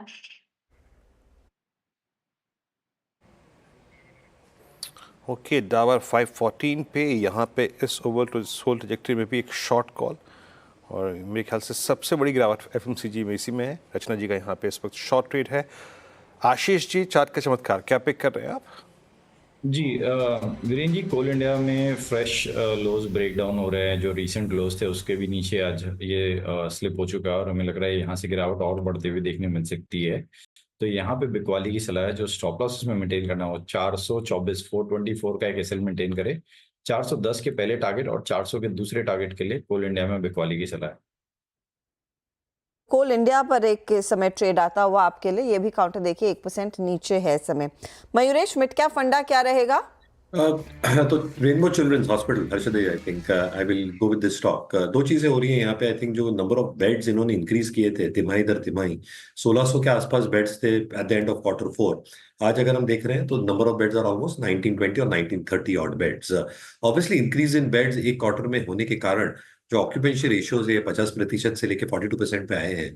बट जैसे इसके यूटिलाइजेशन लेवल्स बढ़ेंगे in the next few quarters, I am pretty sure कि ये 50% के ऊपर वापस निकल जाएंगे। दूसरा, आई थिंक इनका जो हब एंड स्पोक मॉडल है, स्पेसिफिकली जो बैंगलोर, हैदराबाद, चेन्नई जैसे एरिया से ऑपरेट करते हैं, very very specific in terms of cost efficiencies. और इसलिए आई थिंक जो रेवेन्यू ग्रोथ होती है, जो एवरेज रेवेन्यू पर बेड है, जो लगभग 50,000 पे आया है because of the increased number of beds. But जैसे रेशियोज इंप्रूव होंगे, I think it should come back to mean of around 55-56,000 per bed. और इसलिए आई थिंक मुझे लगता है, आई थिंक बैलेंस शीट जो काफी स्ट्रांग है, जो हम एक्सपेक्टेशन लगाए बैठे हैं in terms of more beds expected to increase, specifically north of the country में एनसीआर में 400 बेड गुड़गांव में ऐड करने की चेष्टा रखते हैं over the next 2 to 3 years। I think एक सिग्निफिकेंट अर्निंग्स में स्टेबिलिटी और इंप्रूवमेंट देखी जा सकती है on A sequential basis over the next few quarters. तो मुझे लगता है अगर रेनबो मेडिकेयर अगर पुल बैक्स देता है तो अच्छा विकल्प हो सकता है। ओके, रेनबो मीडिया आपकी स्क्रीन पे ये करीब 1625 पे ट्रेड करता हूँ, 3% ऊपर। 4 ट्रेड्स पे किए गए। सोनी पटनायक जी ने आज पुट ऑप्शन 1560 की SBI लाइफ की पिक की थी फॉर अ शॉर्ट ट्रेड, मतलब लॉन्ग पुट शॉर्ट फ्यूचर्स। 3642 का लक्ष्य, 17 का यहाँ पे स्टॉप लॉस है। रचना जी ने आज का फिर सुपरस्टार पिक किया, आज का दूसरा ट्रेड फ्यूचर्स एंड ऑप्शंस में। फ्यूचर्स में उन्होंने आज डाबर फ्यूचर्स को शॉर्ट किया, करीब 500 का लक्ष्य है, यानी नेक्स्ट पिवट पॉइंट, यानी नेक्स्ट पुट राइटर्स का जोन। आशीष बहती जी को इस वक्त थोड़ी सी जो मंदी है ना, ये PSUs में नजर आ रही है। Coal India for a possible target of 410 400। और मयूरेश जी ने अभी रेनबो को पिक किया। आशीष जी, अगला क्या छाट रखा है आपने PSUs में जहाँ पे शॉर्ट करना है? जी वीरेंद्र जी, एक्चुअली सारे PSUs में वीकनेस काफ़ी देखने मिल रही है। NMDC भी हमारे रडार में है जिसमें एक शॉर्टिंग अपॉर्चुनिटी बन रही है। नंबर्स के बाद स्ट्रॉन्ग रिएक्शन था और यहाँ पे हमें लग रहा है जिस सबसे 20 डे में स्लिप हो रहा है, अगर ये टूटता है तो इसमें और गिरावट बढ़ती हुए देखने मिल सकती है। बेकारी पूछ लिया मैंने, आपने वाकई सीरियसली ले लिया इस क्वेश्चन को। आपने आइडेंटिफाई भी कर रखा है यहाँ पे कि अगला नेक्स्ट शॉट क्या करना है। इट्स NMDC, कोल इंडिया, सब पे अगर आप देखें नेगेटिव व्यू। उसके बाद जरा प्लीज़ लिखे आइएगा। इस कार्यक्रम की शुरुआत में हमने एक डेडिकेटेड डिस्कशन किया कैपिटल गुड्स पे, सिमेंस पे एक शॉर्ट कॉल थी, EV पे बात हुई। उसके बाद लुक एट कमेंट्स नाउ। अब कमेंट्स को देखिए, आप कमेंट्स पे क्रैक हो रहा है और अच्छी तरीके से। रचना जी, कमेंट्स पे आपका टेक क्या है? Since you are aggressive trader, आप ओवरसोल्ड ट्रैजेक्टरी में भी मतलब शॉर्ट करने से परहेज नहीं करती हैं। ये 3% है, लेकिन मेरे को लॉजिकली ये बहुत दूर तक कोई सपोर्ट, यानी 3400 और इवन 3350 जहाँ पे 200 day exponential moving average aligned है, वहाँ तक का स्कोप नजर आ रहा है। आपका व्यू? जी सही बात है आपकी, ये काउंटर में भी सपोर्ट अभी दूर है और इसको इमीडिएटली सेल नहीं करना चाहिए, लेकिन रैली जैसे जैसे जहां फेल होती है वहां पे सेल करेंगे तो इसमें पैसा बनने के अच्छे चांसेस है। 200 पीरियड एवरेज बीच में भी आ रही है, तो उस तरह से लाइट नहीं है जो सपोर्ट करे। तो यहाँ पे 3550 के आसपास एक रेजिस्टेंस बनता है, तो वहां पे अगर ये काउंटर जाता हुआ दिखे तो that would be a good zone to open a short trade. Okay, comments यहाँ पर एक शॉर्ट ट्रेड ओपन हुआ। मीनवाइल FMCG बहुत बुरी हालत में इस समय। एक बार निफ्टी FMCG इंडेक्स देखते हैं और ये देखिए आप करीब 1.5% नीचे। और इसमें एक चीज़ मैं नोटिस कर रहा था FMCG में, अब हम यहाँ पर करेक्शन कर चुके हैं हाई से करीब 14% की।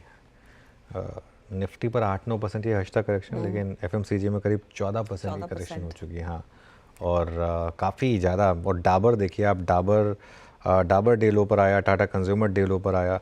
काफ़ी स्टॉक्स हैं जहाँ पर इस समय इनफैक्ट डे लो हिट हो रहे हैं। Mayuresh, as a portfolio investor, Dabur इस गिरावट के बाद क्या वर्थ लुक इन है या फिर अभी भी अवॉइड है? एक वेट एंड वॉच करना चाहिए अनुज जी। मुझे लगता है I think urban consumption actually, जैसे काफी FMCG कंपनीज कह रहे हैं are going through a structural slowdown trend at this juncture. Obviously, I think at some point of time इसमें recovery आएगी. And at that point, I think you will obviously get some indicators beforehand as well. दूसरी चीज ये देखनी चाहिए कि जो winter portfolio है, विंटर पोर्टफोलियो का एक्सपेक्टेशन कैसे है, because winter season will start over the next few weeks and that should continue doing well. तो आई थिंक जिस एफएमसीजी कंपनी के पास विंटर पोर्टफोलियो, एग्जांपल एमामी के तौर पे, जहां पे I think they have got a decent mix winter portfolio की, इसमें शायद वॉल्यूम ग्रोथ ठीक ठाक रह सकती है. और जब तक अर्बन रिकवर हो जाता है, एक स्टेबिलिटी ओवरऑल नंबर्स में आ सकती है. बट मुझे लगता है आई थिंक थोड़ा समय देना चाहिए, लेट द सेक्टर कंसोलिडेट. थोड़ा सा कंसोलिडेट करने दीजिए. इनफैक्ट ये जो पेंट कंपनियों के नंबर्स आए ना अनुज, फिर वो सिंगल साहब ये भी कमेंट कर रहे थे कि शायद अर्बन जो स्लो डाउन देखने को मिला है, सवाल यही था कि क्या ये इन्फ्लेशन लेड है, और अगर इन्फ्लेशन सिर्फ अर्बन इंडिया में है तो रूरल इंडिया में क्यों नहीं है. तो उनका एक जवाब ये उभर कर आ रहा था कि देखिए शायद शहरी इलाकों में कंजम्पशन पैटर्न ही चेंज हो रहा है. अब एफएमसीजी के केस में शायद इन लिस्टेड कंपनियों के प्रोडक्ट्स नहीं, जो दूसरी नई D2C ब्रांड्स आई हैं उनके तरफ आया है. अब वो डेटा साथ में कोलेट करके हम जब आएगा तब आएगा, इस समय किसी के पास है नहीं. एंड मोस्ट इम्पॉर्टेंटली वो एक चीज कह रहे थे कि जब उन्होंने एक स्टडी की थी अपने नंबर्स को देखकर, लोग पेंट जैसी चीजों को टाल कर छुट्टियों पर जा रहे हैं. नहीं, वो ट्रैवल का जो स्पेंड है वो अच्छा खासा बढ़ गया है. नहीं, बिल्कुल बहुत सही बात कही है आपने. फॉर एग्जांपल आज तक पहले क्या होता था, पहले हर दिवाली पे पेंट आते थे, है ना? एग्जैक्टली. अब मुझे याद नहीं, जैसे फॉर एग्जांपल मैंने भी लास्ट घर में कब पेंट हुआ, 4-5 साल पहले. एक तो पेंट की क्वालिटी इंप्रूव हो गई है, तो वो शायद पेंट भी उस हिसाब से उतना खराब नहीं होता. प्लस जैसा आपने बोला, लोगों की पैटर्न चेंज हो रहे हैं. अब लोग थोड़ा सा ज़्यादा इन चीज़ों पे खर्च करना चाहते हैं, बार बार हॉलीडेज़ करनी है, लोगों को ये सब करना है. कई लोग वॉलपेपर्स लगवा रहे हैं, तो वो भी एक फ़र्क आ सकता है. तो definitely I think paint industry की एक बड़ी जो मार्केट है वो रीपेंटिंग की है. भाई नए घर बनेंगे उसमें तो पेंट होगा ही होगा, उसमें तो कोई ऑप्शन नहीं है. लेकिन जो बड़ी मार्केट है वो रीपेंटिंग की है. आई थिंक ऑब्वियसली उसमें कहीं ना कहीं चेंजेस आए हैं, जो इस वजह से पूरी की पूरी इंडस्ट्री के नंबर्स खराब हो रहे हैं, विदाउट अ डाउट. बदलाव तो आया है और कंपटीशन का इम्पैक्ट होगा एक थोड़ा सा, लेकिन मेरे ख्याल में वो पैटर्न ही डिस्टर्ब होता हुआ दिखाई दे रहा है. फिर शायद दूसरे और आइडियाज आइडेंटिफाई करने पड़ेंगे आपको इस कंजम्पशन थीम को राइड करने के लिए. मयूरेश, भारत की कंजम्पशन स्टोरी पर ही हमारा ये मार्केट बना है और उसके बाद दूसरी अपॉर्चुनिटीज लोग ढूंढते थे. अब आप लोग भारत को कैसे बेच रहे हो? हर तरीके से, because I think India still continues to be the fastest growing emerging market, Archana ji, compare to the rest of the world, in fact even compare to the developed world as well. आज तो हमारे पास जो 4 Ds है जिसकी हम बात करते रहते हैं, एक डेमोक्रेसी जो एक्सट्रीमली स्ट्रांग है compare to the rest of the world. I think that is becoming the first pillar. दूसरा आप देखिए डेमोग्राफिक्स. इंडिया की जो यूथ पॉपुलेशन है ये सबसे बड़ी है पूरे देश में, और वर्किंग पॉपुलेशन इज वेल. और इसलिए consumption as a theme over a longer period of time will continue doing well. वो इलेक्ट्रॉनिक्स कंजम्पशन हो, डिस्क्रिशनरी कंजम्पशन हो, ड्यूरेबल कंजम्पशन हो, ये बढ़ना ही बढ़ना है over the next 10 to 20 years. तीसरा आई थिंक जो डिविडेंड डेमोग्राफिक्स है और जो डिजिटलाइजेशन की पूरी थीम है, I think that is going to be extremely critical as well. आज जो हमारे पास इंफ्रास्ट्रक्चर है, यूपीआई को लेके as an example, Aadhaar based जो मॉनिटरिंग हो रही है, ये सारी चीजें I think are going to set us apart. तो मुझे लगता है consumption as a theme is a structural story. Temporary slowdown आते जाएंगे, but India because of all these factors will keep on growing as a space as far as consumption discretionary. तो वो theme intact है, भले ही हम एक थोड़े से लो फेस से जा रहे हो. संवर्धन मदसन आपकी स्क्रीन पर लेकर आएंगे. याद रखिएगा वायदे बाजार का स्टॉक है, तो यहाँ पर वो मूव ज्यादा बड़े देखने को मिल सकते हैं. मुनाफा बढ़ा है 201 करोड़ से 879 करोड़ पर. ये फिलहाल आपके लिए वो पहला फिगर आता हुआ. नियरली 2% नीचे है काउंटर, लेकिन ध्यान रखिएगा 950 करोड़ प्लस के मुनाफे की अपेक्षा थी. साथ ही साथ अगर आप गौर करिएगा जो रेवेन्यू आया है वो 27,000 करोड़ कुछ आया, 28,000 करोड़, 27,811 करोड़, 23,527 करोड़ से बढ़कर. लेकिन एक्सपेक्टेशन आई थिंक 28,500 करोड़ की थी, तो वहाँ पर थोड़ा मिस है. अब ये रिजल्ट सीजन ऐसा है, थोड़ा मिस पर भी स्टॉक टूट जाता है. स्टॉक इस समय करीब 3% का नॉक लेता हुआ. ये फिलहाल आपके लिए संवर्धन मदसन के हेडलाइन नंबर्स है. मार्जिन्स की सिचुएशन, इबिट्टा का आंकड़ा भी करीब 2448 करोड़ मिस है. हर पैमाने पर यहाँ पर एक मिस देखने को मिला है. प्रॉफिट मिस, आपका रेवेन्यू मिस, और साथ ही साथ आई थिंक इबिट्टा भी एक मिस ही है. बेहती जी, क्या किया जाए? संवर्धन, सामिल जी, हर्षदा मैम, जिस हिसाब से गिर रहा है और जिस हिसाब से स्टॉक में गिरावट ऑलरेडी हुई है, हमें लग रहा है ये वेल प्लेस्ड है, 200 एमआ तक अप्रोच कर रहा है। तो यहाँ पे और बिकवाली की जा सकती है, या कोई पुल बैक आता है तो उसमें शॉर्टिंग अपॉर्चुनिटी अच्छी बनेगी। जो स्टॉप लॉस मेंटेन करना है वो 173 के करीब का एक एसएल मेंटेन करे, जिनके पास भी शॉर्ट्स है। जिस आपका स्ट्रक्चर है, हमें लग रहा है नेक्स्ट सपोर्ट जोन इसका सीधा 200 एमआ है, जो कि 162 का जोन है। फिलहाल नजर रखते हैं 162 का जोन क्रैक करता है या होल्ड करता है। फिलहाल बात करते करते स्टॉक 4% नीचे, संवर्धन मदरसन कुछ निराशा हाथ लगती हुई। कुछ और डिटेल्स आएंगे मार्जिन फ्रंट पर, आउटलुक क्या बनता हुआ दिखाई दिया। अच्छा, मार्जिन भी 8.8% पर आया है, आई थिंक 9% प्लस का अनुमान था। लेते हैं एक ब्रेक के बाद एवेन को भी जोड़ेंगे हमारे मार्केट पिक वॉइस में और उनसे भी समझेंगे वॉइस रिजल्ट सीजन को और स्पेशली मार्केट के इस लगातार बिकवाली की रीत को कैसे पढ़ रहे हैं।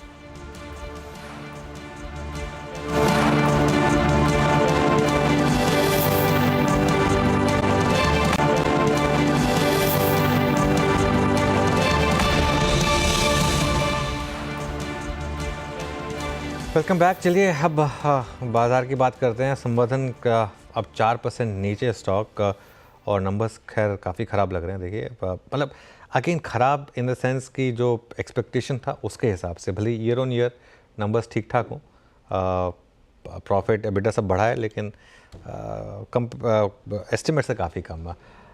हमारे साथ अब DI चोकसी फिनसर्व के MD देवेन चोकसी जुड़े हैं, उनसे बात करते हैं। देवेन जी, गुड आफ्टरनून। ये अर्निंग सीज़न क्या आपको डर था कि इतना ख़राब होगा, या फिर जो ये निकला अर्निंग सीज़न उसके बाद लग रहा है कि मार्केट में शायद और करेक्शन आ सकती है? या गुड आफ्टरनून अनुज। मोर देन अर्निंग्स, मेरे ख्याल से जो पोर्टफोलियो के अंदर अभी जो हम स्ट्रेस देख रहे हैं उनका प्रभाव मार्केट के ऊपर ज़्यादा है, क्योंकि काफ़ी हद तक जो इन्वेस्टर्स ने अपने पोर्टफोलियो के अंदर हायर वैल्यूएशंस के साथ में आई थिंक जो स्टॉक मोमेंटम बेस्ड ट्रेडिंग के लिए लिए थे, उनका ये जो फॉल आउट इफेक्ट है करंटली, आई थिंक जो मार्केट घट रहा है, तो आई थिंक उसके अंदर they are basically accelerating the fall. ये हम एक्सपीरियंस कर रहे हैं डीलिंग डेस्क के ऊपर भी।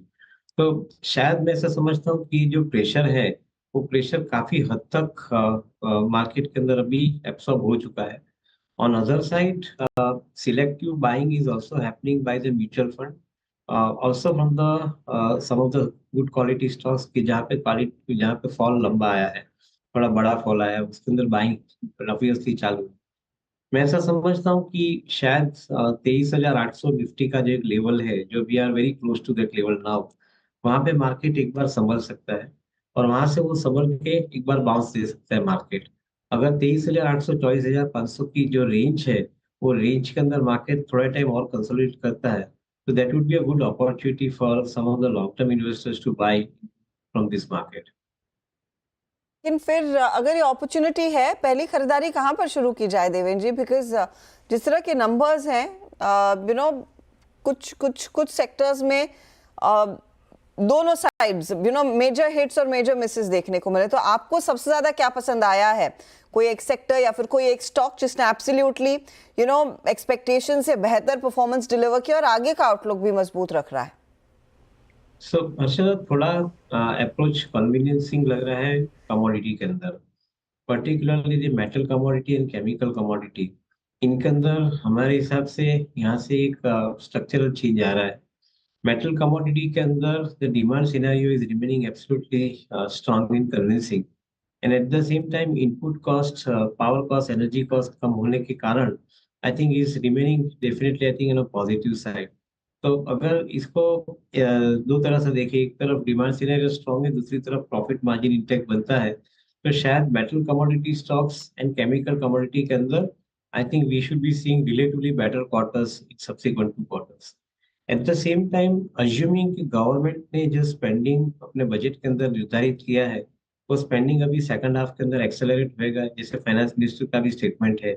तो मैं ऐसा समझता हूँ कि जो फर्स्ट हाफ के अंदर जो comparatively lesser amount of money has been deployed in the infrastructure and other social infrastructure schemes, मेरा ऐसा मानना है कि if that money gets deployed in the third quarter and the fourth quarter, then probably we should be gradually seeing the better numbers. At the same time, I think if I have to take my investment bet into a particular theme apart from metal commodities, I would think that the banking and the NBFC companies, वहां पे मुझे एक थोड़ा convincing ज्यादा लग रहा है, because एक तरफ क्रेडिट ग्रोथ बढ़ते आ रहा है, दूसरी तरफ आई थिंक इकोनॉमी के अंदर थोड़ा इंप्रूवमेंट के सिम्टम्स भी देख रहे हैं। तो ऑब्वियस है कि I think the banking and NBFC space के अंदर थोड़े बहुत अच्छे नतीजे आने की संभावना है अगले क्वार्टर के अंदर। If the rate of interest comes down, that would be a very good indication for subsequent period of time for some of the companies to come up with their results.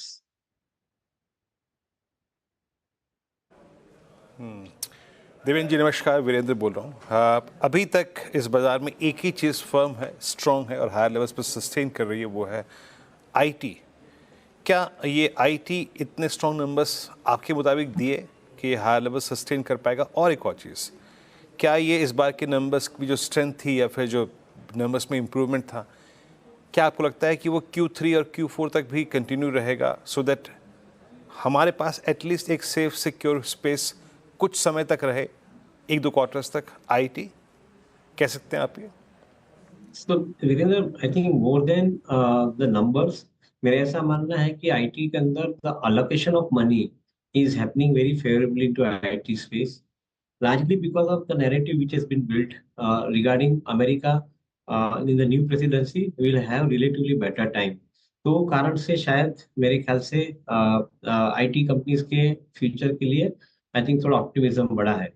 मैं नहीं मानता हूँ कि third quarter fourth quarter के अंदर numbers बहुत drastically different आएंगे, but हाँ एक बात जरूर बोल सकते हैं कि जनवरी टू मार्च क्वार्टर के अंदर it would be very interesting to watch out for कि यूएस में से नए ऑर्डर इनफ्लो आने के जो संकेत हमें मिल रहे हैं वो काफी हद तक स्ट्रांग मिल रहे हैं। Many of the frontline IT companies के जहाँ पे ज्यादातर फोकस होना है एआई बेस्ड सिस्टम को यूज करके जो नई इंडस्ट्री है, यूजर इंडस्ट्री, उसके लिए डेवलपमेंट करना, तो शायद ये ऑर्डर इनफ्लो उनके लिए ज्यादा बन सकता है।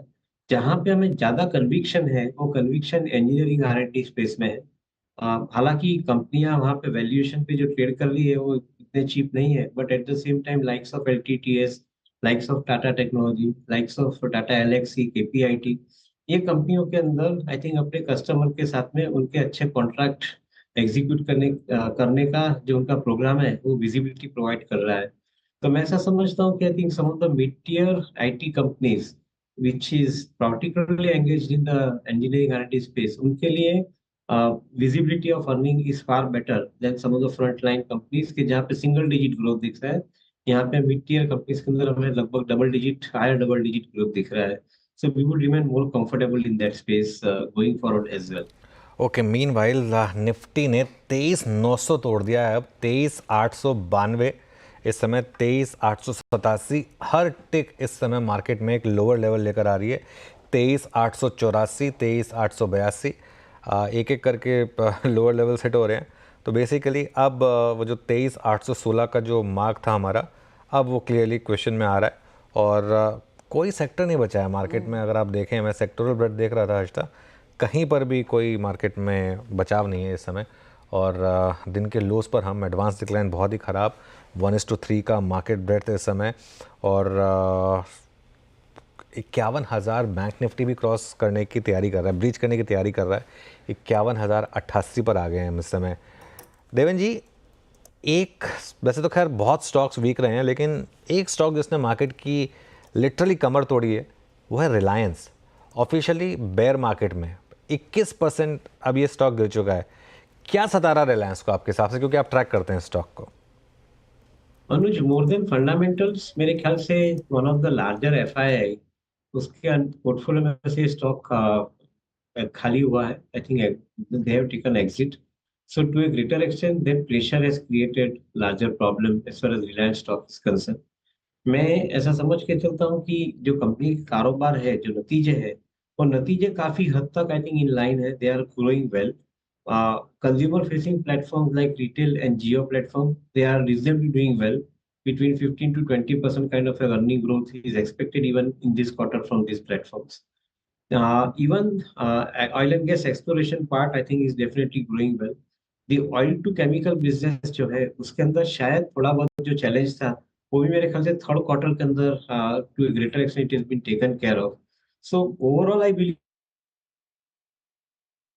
believe that the working of the company is definitely, I think, not to be questioned here. They remain relatively on a stronger wicket. On the contrary, December end के अंदर possibility of renewable business का commercial operations का announcement आना एक संभावित है. तो शायद I think this is going to be acting as a trigger for the company in the near term. Maybe I think if Jio platform related confirmation comes for the company to monetize this particular activity, मैं ऐसा समझता हूँ कि I think that will also act as a trigger. So overall, I am remaining fundamentally convinced about the prospects of the company. Maybe I think the market technicals have weakened and इसका reason से market में stock के अंदर price में दबाव है, ऐसा मेरे समझ में आ रहा है. ओके तो ये फिलहाल आपके लिए रिलायंस पर एक पर्सपेक्टिव, लेकिन मैं इनफैक्ट आपसे ये पूछना चाहूँगी ऑटो कंपनियाँ जहाँ पर बजाज ऑटो की उस कमेंट्री पर 8% टूटा था वो स्टॉक और उसके बाद वो स्लाइस देखने को मिला. कल एशियन पेंट के नंबर्स पर ज़्यादा जो नॉक आया, करीब 8-9% की गिरावट. आज ब्रिटानिया में 7-8% की गिरावट. देवेंद्र जी, ये इतने अग्रेसिवली बिकवाली कौन कर रहा है? क्या ये रिटेल निवेशक है या फिर आपको लग रहा है अभी भी FIIs के पास इतनी क्वांटिटी में ये स्टॉक्स में पोजीशन है कि हल्की सी नेगेटिव खबर पर भी वो एग्जिट कर रहे हैं? आई थिंक मैं ऐसा समझता हूँ कि जो कंपनी के नतीजे सेकंड क्वार्टर के अंदर आए हैं जहाँ पे थोड़ा बहुत वीकनेस है, जैसे आपने एशियन पेंट का नाम दिया, मैं ऐसा समझता हूँ कि आई थिंक वहाँ पे जब तक एक क्लैरिटी नहीं बनती है about offtake and at the same time I think maintaining the margin, तब तक I think this stock will probably not trade at a premium. Currently, despite of correction also the stock is trading at a premium. तो मेरे ख्याल से market को सबसे ज्यादा जो चीज सता रही है आज की तारीख के अंदर, premium valuation on a smaller growth. Market definitely adjust होना जरूरी बनता है because I think if you are giving premium valuation and if the growth is not as high, which is what market was expecting, then probably many companies will find a similar situation. In fact I think जो हिसाब से market में fall है वो मैं ऐसा समझ के चलता हूँ कि वैल्यूएशन और प्राइस ये दोनों के बीच के अंदर जो एडजस्टमेंट होना है, ये एडजस्टमेंट आज की तारीख में हो रहा है. May be I think some of the exceptions would be auto companies. OEM के अंदर मैं ऐसा समझता हूँ कि जो फेस्टिव सीजन का मंथ गया है उसमें काफी हद तक इन्वेंट्री कम हुई है because of the discounted sale that they have done. So to a greater extent I think that part of the pain is relatively seen less. But if I have to look at the companies in a selective manner, I would think that companies like Tata Motors would remain relatively much more stronger क्योंकि commercial vehicle का operations stronger हो रहा है. JLR का portfolio के अंदर third quarter is reasonably appearing to be good और passenger vehicle के अंदर जो inventory है वो काफी हद तक कम हो चुकी है. So overall, I think with the reduction in the price, likes of Tata Motor maybe slightly better opportunity. Also from the point of view, downside risk थोड़ा कम है अभी ये भाव के अंदर. So I would think, I think these are some of the possibilities that one can probably add into the portfolios. अच्छा देवेंद्र जी, possibly आपसे आखिरी प्रश्न है. मतलब इस अर्निंग सीजन में जो कुछ हायरिंग प्लेसेस नजर आ रहे हैं जिसको लेकर मैंने आपसे आईटी पे बात की, एक दो पॉकेट्स और जिनका बहुत स्ट्रॉन्ग मतलब प्रेजेंस नहीं है, but still look at Apollo hospitals numbers अच्छे थे, डायग्नोस्टिक स्पेस में मेट्रोपोलिस के नंबर्स अच्छे थे. इनफैक्ट मेट्रोपोलिस के मैनेजमेंट से मैं खुद बातचीत कर रहा था, प्राइसिंग ठीक ठाक है, अभी प्राइस हाइक की ज़रूरत भी नहीं है, they are enjoying their good margins. ये health care, specially health care, this hospital and diagnostic, इस स्पेस पे आपका टेक, यहाँ पे कुछ ऐड किया आप लोगों ने? Again, I think even though this market has corrected, मैं ऐसा समझता हूँ कि valuations are still not cheap. Something which I think gives me comfort level as far as I think the margin of safety is concerned, ये available नहीं है market के अंदर. At the same time, I think most of the hospital stocks जिसकी आप बात कर रहे हो, वहाँ पे growth opportunity बनी हुई है, but I think everything is fully priced in according to me. 26-27 के financial year के साथ में, I think some of the companies are have priced in I think this current valuations. तो मैं ऐसा समझता हूँ कि जब तक ये clarity valuation की adjust नहीं होती है, जब तक price के साथ में, तब तक maybe I think it is going to be difficult for me to add anything of that sort in the portfolio, even though I believe that the fundamentals of the companies, particularly hospital companies, they remain stronger. Add करने का थोड़ा मुश्किल रहेगा because of the valuation concern that I am carrying for some time now.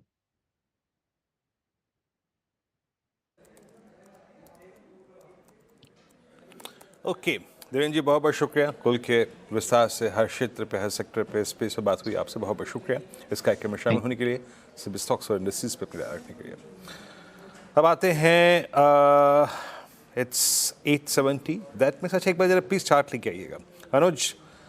That means जहाँ तक close का सवाल है, इवन जिस दिन हमने वो इंडसइंड बैंक वाला दिन था 4 नवंबर, मुझे याद अच्छी तरीके से, क्लोज वहाँ नहीं था उस दिन. क्लोज फिर भी रिकवरी के साथ हुई थी. The worst close is I think 24028. That means अगर हम यहाँ क्लोज हो गए तो ये क्लोज होगा शायद अब तक का सबसे लोवेस्ट सिंस 1 जुलाई. क्या अप्रोच रखें निफ्टी पर, क्या अप्रोच रखें निफ्टी बैंक पर? बिल्कुल वीरू, एग्जैक्टली इंट्राडे में भले ही हमने उस दिन 23,816 हिट किया था, लेकिन उस दिन भी हम उसके ऊपर बंद हुए थे. और अब तक उससे पहले का हमारा क्लोजिंग लेवल बस 23,995 था, जो 4 नवंबर को हमने हिट किया था. उससे नीचे बंद नहीं हुए थे. तो ये ऑफिशियली आपका, जैसा आपने बोला कि एक ख़राब क्लोज होगा. देखिए मार्केट में एक चीज़ तो बहुत क्लियर है, ये एक फॉलिंग नाइफ है. इसको पकड़ने की कोशिश मत करिए. इस मार्केट में कोई बहुत उसमें कोई समझदारी की चीज़ नहीं है, ठीक है. दूसरी चीज़, लेकिन मैं बार बार बोल रहा हूँ, मार्केट में कैरी करने की ज़रूरत नहीं है. आज भी मार्केट ने आपको, कल मार्केट ने आपको 200 पॉइंट की रैली दी थी शॉर्ट करने के लिए. आज भी एक बार के लिए मार्केट अच्छा खासा ग्रीन में था. तो मार्केट आपको रोज़ मौके दे रहा है. तो लॉन्ग भले मत लीजिए, लेकिन शॉर्ट कैरी करने की भी, कैरी करने वाली भी मार्केट आप कह सकते हैं कि कैरी करिए, और अगर ऊपर खुले तो और ऐड कर दीजिए. लेकिन ईजियर सेड देन डन. रोज़ आपको मार्केट इंट्राडे में मौके दे रहा है, तो उसका फ़ायदा उठाइए मेरे ख्याल से. और ट्रेंड के साथ रहिए. ट्रेंड क्लियरली एक सेल ऑन रैली का है. अब थोड़ा सा लग रहा था बीच में कि शायद कुछ बाय ऑन डिप्स की ट्रेड भी आ रही हैं, लेकिन इंट्राडे में शानदार मौके दे रहे हैं आपको. और अब वो 200 day moving average I think Veeru 23,500 अब वो इन क्वेश्चन है मेरे ख्याल से. अब नवंबर सीरीज़ में पॉसिबल है कि आप उस 23,500 के लेवल को भी शायद हिट करें. जी हाँ, तो आज 24,000 टूट गया. आपने अप्रोच को समझ लिया निफ्टी बैंक पे. हम भी एक क्लोज दे जा रहे हैं. और सेकेंड चीज़ जो शायद हमारे हक में नहीं है, वो है breach of 100 day exponential moving average on Nifty bank. Yatin के पास चलते हैं ब्लीडिंग ट्रैक के लिए. यतिन, आज कोई शक शुबा है क्या? किसी ने लॉन्ग पिक किया, शॉर्ट पिक किया? मिक्स्ड रिव्यू है वीरू. देखिए 2 स्टॉक्स जो आज फोकस में, उनमें सबसे पहले NMDC. मेटल स्टॉक्स पे डीलर्स को लगता है कि थोड़ी बहुत मंदी की ट्रेड्स ली जा सकती हैं. इसके लिए NMDC पे वो STBT की सलाह दे रहे हैं 220-222 तक के टारगेट्स के लिए. तो कहीं ना कहीं मेटल माइनिंग क्षेत्र से NMDC काउंटर है जहां उनको फ्रेश शॉर्ट पोजीशंस बनाने का मौका मिल रहा है. और एक स्टॉक है बिग बॉय रिलायंस इंडस्ट्रीज़. देखिए मार्केट वॉलेटाइल है, स्टॉक्स भी ऊपर के लेवल से डे हाई से नीचे आया है, लेकिन डीलर्स की अगर आप माने तो यहाँ एक बड़ा FI जो बिकवाली कर रहा था वो शायद रुक गया है. और शायद यहाँ से अगर इंक्रीमेंटल डोमेस्टिक म्यूचुअल फंड्स अगर खरीदारी करें तो डीलर्स के हिसाब से 1300-1320 तक के टारगेट्स जो हैं खुल सकते हैं. तो ये एक स्टॉक है जहाँ डीलर्स वेट एंड वॉच करके लोअर लेवल्स पे थोड़ा बहुत एक्यूमुलेशन कर रहे हैं. स्टैंडर्ड डिस्क्लेमर तो है ही कि CNBC आवास का जो प्रभुत्व और प्रबंधन जो है वो रिलायंस इंडस्ट्रीज़ के पास है. तो खैर ये इस समय 2 स्टॉक्स जो यतिन ने पिक किए डीलर्स चॉइस के हिसाब से. चलिए BTST STBT ट्रेड्स लेते हैं. गाबा सर क्या कैरी करें कल के लिए? बहुत डिफिकल्ट कॉल है. मैं लॉन्ग करेगा. उसका रीजन ये है कि एक स्टॉक जो है डालमिया भारत, ये डालमिया भारत करीब साइडवेज जोन पर है करीब 4-5 हफ्ते से. तो शायद यहाँ पर एक बाउंस मिले. ट्रेड कर 1783 पर, upside target 1820 Dalmia Bharat. Okay, तो दालमिया भारत में एक मौका आपके लिए तेजी का 1820 के लिए. रचना जी, तेजी या मंदी? जी मंदी कर करके थक गए सही में, लेकिन फिर भी मंदी करनी पड़ेगी. VDL को शॉर्ट करेंगे हम. VDL 444 पे है फ्यूचर्स, और 448 का ऐसा लगा के इसको शॉर्ट करेंगे for a target of 440 and 435.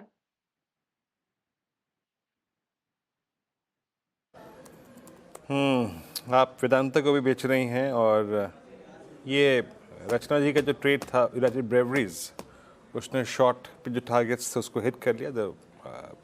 443.90 पे it's Vedanta on short side. Manas आपके कैरी करेंगे? DLF में बिकवाली करने का ट्रेड लेना है. DLF में देखिए तो फ्रेश ब्रेकडाउन है ये, क्योंकि कंसोलिडेशन देखने को मिला था करीब 10-12 सेशन में, लेकिन फाइनली एक फ्रेश ब्रेकडाउन देखने को मिल रहा है. तो DLF के फ्यूचर में जो कि 765 के आसपास ट्रेड हो रहा है, वहां पर बिकवाली करने की राय रहेगी. 777 के स्टॉप लॉस से बिकवाली करने का ट्रेड लेना है, और 740 740 रुपए के टारगेट सेट करना है. ओके, DLF 764 शॉर्ट है यहाँ पे। आशीष बहती जी, आपका ट्रेड क्या रहेगा? वीरेन जी, रिपीट ट्रेड ही रहेगा। स्टील अथॉरिटी में बिकवाली की सलाह रहेगी। मुझे लग रहा है कि यहाँ पे गिरावट और बढ़ते हुए देखने को मिल सकती है, तो यहाँ पे बेचने की सलाह है। ये शायद आज बैन में भी जा सकता है, तो उस हिसाब से थोड़ा कॉशियस रह के ही ट्रेड करने की सलाह है। 116 का स्टॉप लॉस लगाना है, 112 और 110 के टारगेट्स के लिए इसमें बिकवाली की जा सकती है। तो ये फिलहाल आपके लिए सेल पर एक ट्रेड। सोनी जी बताइए। हर्षदा जी, यहाँ पे MGL में STBT की सलाह रहेगी, सेल कर सकते हैं फ्यूचर्स में 1380 तक सेल कर सकते हैं। स्टॉप लॉस रहेगा 1395, टारगेट है 1340 1320।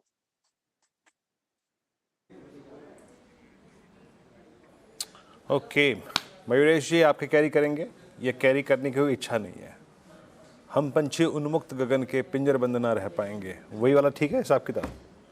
नहीं, मुझे लगता है आई थिंक जो एग्रोकेमिकल स्पेस है, ये इन्होंने ठीक ठाक नतीजे दिए हैं, and I think over the next 2 quarters ये अभी भी ठीक ठाक लग रही है। तो मुझे लगता है आई थिंक पारादीप फॉस्फेट्स पे नजर रखनी चाहिए। पारादीप फॉस्फेट्स, यहाँ पे आपकी बाय कॉल है ये। चलिए, ट्रेड्स पूरे हो गए मोरलेस सारे के सारे यहाँ पे। और at 878 it's a worst close post I think. एक सेकेंड मैं थोड़ा सा क्लियर हो जाऊँ इस चीज़ को लेकर। Worst close since I think June 2024। That means वो जो हमारा जून फर्स्ट वीक के बाद जो वॉलेटिलिटी थी, उसके बाद जो हमने लो लगाया था उसको हमने वायलेट कर दिया।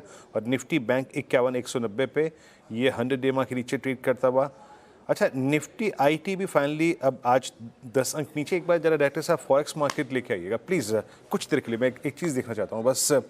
पिछले 3-4 दिन से US मार्केट में स्ट्रेंथ थी, नेस्डैक में स्ट्रेंथ थी, और फॉरेक्स मार्केट का एक टेलविंड था जो आई थिंक हमको एडवांटेज दे रहा था। और rupee at I think 84.41 lowest trajectory, हमारे करियर की रुपी की सबसे लोवेस्ट ट्रजेक्ट्री आपके स्क्रीन पे। It's still tailwind for IT, but आज प्रॉफिट बुकिंग में सब जा रहा है तो जा रहा है। बाकी बहुत, अगर आप देखें, नाजुक परिस्थिति यहाँ पे फॉरेक्स मार्केट में। फिर लेके आइए आप जरा एक बार मिड कैप के लॉसेस को देखते हैं। मिड कैप इंडेक्स में अगर आप देखें सब्सटेंशियल लॉसेस। एक बार सारे सेक्टोरियल इंडेक्सेस देखिएगा, सारे 600 अंक नीचे। फिर आप लेके आइए जरा एक बार निफ्टी FMCG। निफ्टी FMCG अपनी लोवेस्ट ट्रजेक्टरी पे जाके क्लोज होता हुआ, सब्सटेंशियल प्राइस डैमेज। और यस, निफ्टी FMCG एट 56,899। आप गंभीरता देखिए निफ्टी FMCG के सेल ऑफ की। अब निफ्टी FMCG इंडेक्स जो है वो अपने 200 डे एक्सपोनेंशियल मूविंग एवरेज से लगभग 2000 पॉइंट नीचे है। बात वो भी नहीं है, बात वो ये है कि अब मैं अगर इसको कुछ देर के लिए मंथली पे कन्वर्ट करूं तो ये सेकेंड कंसेक्यूटिव मंथ है सेल ऑफ का। और इन 2 मंथ्स ये इंडेक्स 65,536 से करीब 56,892 यानी करीब 10,000 पॉइंट रिट्रेस हो चुका है। और इस महीने के अभी करीब 18 दिन बाकी हैं। तो प्राइस डैमेज की आप के क्वांटम को आप फील कर सकते हैं।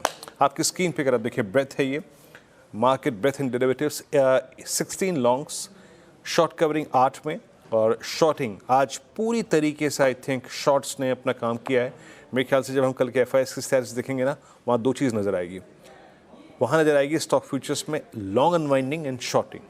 जुबिलेंट फूड्स अर्निंग्स का अगर आप देखें impact, Ramco Siemens technology service acquisition का इम्पैक्ट, एस्टेल में पुल बैक था आज, UPL में शॉर्ट कवरिंग थी, मन्नापुरम फ्रांस में शॉर्ट कवरिंग थी, आरती इंडस्ट्रीज में कल से इंसिडेंट के बाद आज शॉर्ट कवरिंग थी, PVR and metropolis strong move यहाँ पे। ब्रिटानिया सिंक हुआ, चारों खाने चित 7.25% नीचे। मदरसन संवर्धन, ये अभी भी नंबर्स है आपकी स्क्रीन पे, 5% नीचे। बॉश गे MCX में सॉफ्टनेस थी आज। और जो अगली स्लाइड आएगी लॉन्ग अनवाइंडिंग के, कहाँ प्रॉफिट्स कैश में कन्वर्ट हुए, वहाँ पे नवीन फ्लोरीन। दरअसल नवीन फ्लोरीन कल से पहले काफ़ी स्ट्रॉन्ग भी था, वहाँ प्रॉफिट कन्वर्ट हुए। Same is the case with Bharat फौज में तो खैर परेशानी है ही। बाकी BEL में कल के स्ट्रॉन्ग मूव के बाद रिवर्सल था। REC ग्रैनुअल्स सब बैकफुट पे। We are at 23,869। और एक चीज़ मैं आपकी स्क्रीन पे और लेके आऊँगा जहाँ पे काफ़ी बड़ा आई थिंक इस वक्त सेल ऑफ है, ज़रा प्लीज़ लेके आइएगा टाटा पावर। और टाटा पावर के चार्ट को देखिएगा। जिन स्पेस की अर्निंग्स अच्छी रही उसमें भी अनवाइंडिंग, और टाटा पावर को मैं जिक्र इसलिए कर रहा हूँ क्योंकि टाटा पावर आज पोस्ट जून 2023 फर्स्ट टाइम जा रहा है अपने 200 डे एक्सपोनेंशियल को टच करने के लिए। आशीष बैती जी, आपका व्यू क्या कहता है, ये ब्रीच होगा क्या 415 का जोन भी जहाँ पे 200 डे में परसिस्ट करता है? जी वीरेंद्र जी, जिस हिसाब से गिरावट है हमें लग रहा है कि, और ये पूरे सेक्टर में एनटीपीसी और पावर ग्रिड में भी पूरा सेल ऑफ कंटिन्यूसली देखने मिल रहा है और टाटा पावर से लीड करता हुआ देखने मिल रहा है। हमें लग रहा है यहाँ से और गिर सकता है और 407 तक का जो जोन है वहां तक जा सकता है। तो जिनके पास भी शॉर्ट है बने रहे, इन लेवल्स पर अभी शॉर्टिंग करने की सलाह नहीं है क्योंकि एक स्ट्रॉन्ग सपोर्ट जोन भी है। जो स्टॉप लॉस इन्हें मेंटेन करना चाहिए जिनके पास भी शॉर्ट है, वो 418 का एक एसएल मेंटेन करे और 407 तक के टारगेट के लिए होल्ड कर सकते हैं। ओके, टाटा पावर 414 पे आपकी स्क्रीन पे day low at 200 exponential average. अच्छा, एक दो पॉइंट्स और मैं मेंशन करता हूँ स्टॉक स्पेसिफिक होके ही। BHEL, ये आई थिंक मेरी टीम में शॉर्ट साइड पे था भी, 230 पे आके डे लो पे ट्रेड करता हुआ, और मेरे ख्याल से एक और स्ट्रॉन्ग स्ट्रक्चर जो कि एक वर्टिकल राइज दिया था इसने, MCX, आज वो भी प्रॉफिट टेकिंग मोड में आया। MCX is now heading towards 50 day exponential average, 50 दिन के अपने एवरेज तक गिरने की ऐसी गुंजाइश बन रही है। इसने भी आज 5 नवंबर के स्विंग लो को तोड़ दिया एट डे लो। उसके बाद अगर आप PSUs को देखें जरा प्लीज़, एक बार PSUs लेके आइए क्रमबद्ध तरीके से, अगर आपके पास पूरी बास्केट हो। It's coal India, then IGL, then GAIL, सब के सब अगर आप देखें तो इस वक्त एक बुरे फेज में है। कोल इंडिया को देख लीजिए आप, ये देखिए 414 करीब 2.2% नीचे, IGL करीब 427 पे 3% नीचे, गेल को देखिए 193.90। एक बार पूरा OMCs का चंक रखिए। मतलब दिक्कत इस तरीके की है कि at crude at I think 71 and 72 still बाजार जो है वो पनिश कर रहा है OMCs को। PSU oil and gas index I think day लो पर लुक एट BPCL 1% नीचे, HPCL करीब 1.5% नीचे, तो OMCs में भी पेन है।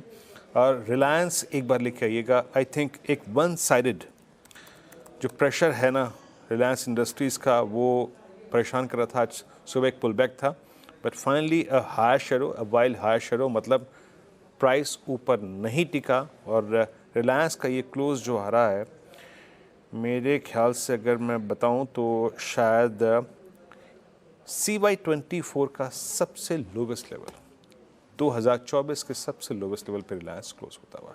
तो मल्टीपल प्रेशर पॉइंट्स। और Harshada, Nifty at 23862, worst close post first week of July. Harshada, over to you. Second worst close हो जाएगा वीरू।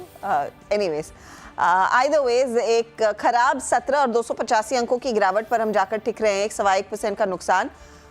डे लो पर ही मामला जाकर रुकेगा। 23,854 पर जो क्लोज देखने को मिला है यह आज का ही लो है। ध्यान रखिएगा, जो हमने लास्ट लो देखा था वो 23,816 का था, उससे तो दूरी है लेकिन प्रेशर है, और प्रेशर अक्रॉस द बोर्ड है। निफ्टी बैंक 700 पॉइंट बिखर चुका है। मिड कैप्स में 650 पॉइंट से ज्यादा का नुकसान। स्मॉल कैप इंडेक्स भी अछूता नहीं है, वहां पर भी 1.5% तक की गिरावट देखने को मिली है। आईटी में थोड़ा सा रेजिलियंस, लेकिन आईटी में भी आज क्लोज होते होते करीब 80 पॉइंट का एक नॉक आ चुका है। तो आपके लिए वो हीट मैप लेकर आते हैं, सेक्टोरल सिचुएशन पहले स्क्रीन पर लेकर आते हैं।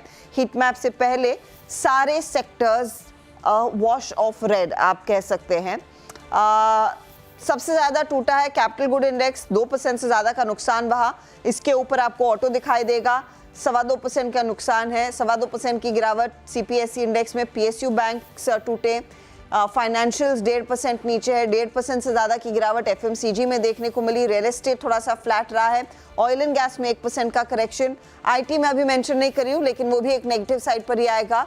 बैंक देखिए, मेटल देखिए, फार्मा देखिए, कोई भी ऐसा सेक्टर नहीं है जहां पर थोड़ा सा रेजिलियंस देखने को मिला हो जो या फिर डिफेंसिव साइड पर आया हो। अब यही तस्वीर आपको हीट मैप में भी दिखाई देगी, क्योंकि आज पूरी की पूरी स्क्रीन आपको लाल में ही दिखाई देगी, 4-5 स्टॉक्स छोड़कर, और उसमें भी नाम के लिए वो तेजी बनी है। ट्रेंड सिर्फ 0.5% के गेन, ज्यादा बेहतर तेजी देखने को मिली थी। Infy, Sun Pharma, ICICI bank flat close देखने को मिल रहा है। क्रैक्स कहां पर आए हैं? ब्रिटानिया आज जो कल Apollo beg your pardon Asian paint का हाल था, वो आज ब्रिटानिया का हाल है 7% नीचे। BEL, NTPC, एशियन पेंट में आज फिर 3% की गिरावट देखने को मिली। HDFC bank, Bajaj auto, SBI, तो बैंकों में HDFC बैंक, SBI का ज़्यादा प्रेशर था आज सेल साइड पर। कोटक भी बिखरा है आज। दूसरी तरफ मारुति चला नहीं, वहाँ पर हम देख रहे हैं 2.5% का नुकसान। Tata Motors, JSW steel, Shriram finance, ये लिस्ट एकदम लंबी है आज सेल साइड की। और RIL पर एक बाय कॉल आया ज़रूर था डीलिंग रूम में, लेकिन क्लोज हल्का सा नेगेटिव। लेकिन RIL लकीली उतना ज़्यादा नहीं टूटा है जितने पिछले दिनों में हमने गिरावट देखी है। ये देखिए आज का क्लोज 23,840, तस्वीर बिल्कुल अच्छी नहीं है, 300 पॉइंट का नॉक। और जिस तरह से प्रेशर आया, लग यही रहा है कि एक और बड़ा फिगर FIIs की बिकवाली का आता हुआ दिखाई दे सकता है। एक बेहद नेगेटिव एडवांस डिक्लाइन रेशियो, और आज हम जाकर मामला यहीं छोड़ेंगे 300 पॉइंट के नुकसान पर। और निफ्टी बैंक भी 750 पॉइंट नीचे है। ये है फिलहाल आज आपके लिए बाजार का हाल। Veeru, over to you. Harshada, कोई याद आ रहा है आपको इस वक्त? कोई याद आ रहा है आपको इस वक्त? मेरे को बस वो कल हम बोल रहे थे ना एशियन पेंट का, मेरा वाला रेड। नवाजुद्दीन सिद्दीकी का क्या है कनेक्शन? मुझे नवाज है, कल सुबह दिखाएंगे आपको, मॉर्निंग कॉल में दिखाएंगे। अब दरअसल याद इसलिए आ रहा है हर्षदा, क्योंकि स्टॉक्स पे ना जब आप शाम को बैठते हैं हम टीम्स का सिलेक्शन करने के लिए, अब शॉर्ट भी कहाँ करें, दिक्कत ये है ना, इतनी ओवरसोल्ड ट्रैजेक्टरी में शॉर्ट बटन प्रेस करते हुए। सो ये मार्केट जो है वो ग्रेजुअली अब अनट्रेडेबल होता जा रहा है। बाकी जो इन्वेस्टर हैं उनको अपने पोर्टफोलियो को लाल निशान में देखना पड़ रहा है, क्या करें। खैर, जैसा भी है ये दौर भी बीत जाएगा। कल सुबह आपसे फिर मुलाकात होगी हर्षदा मेरी आशीष की मॉर्निंग कॉल में। तब तक के लिए नमस्कार।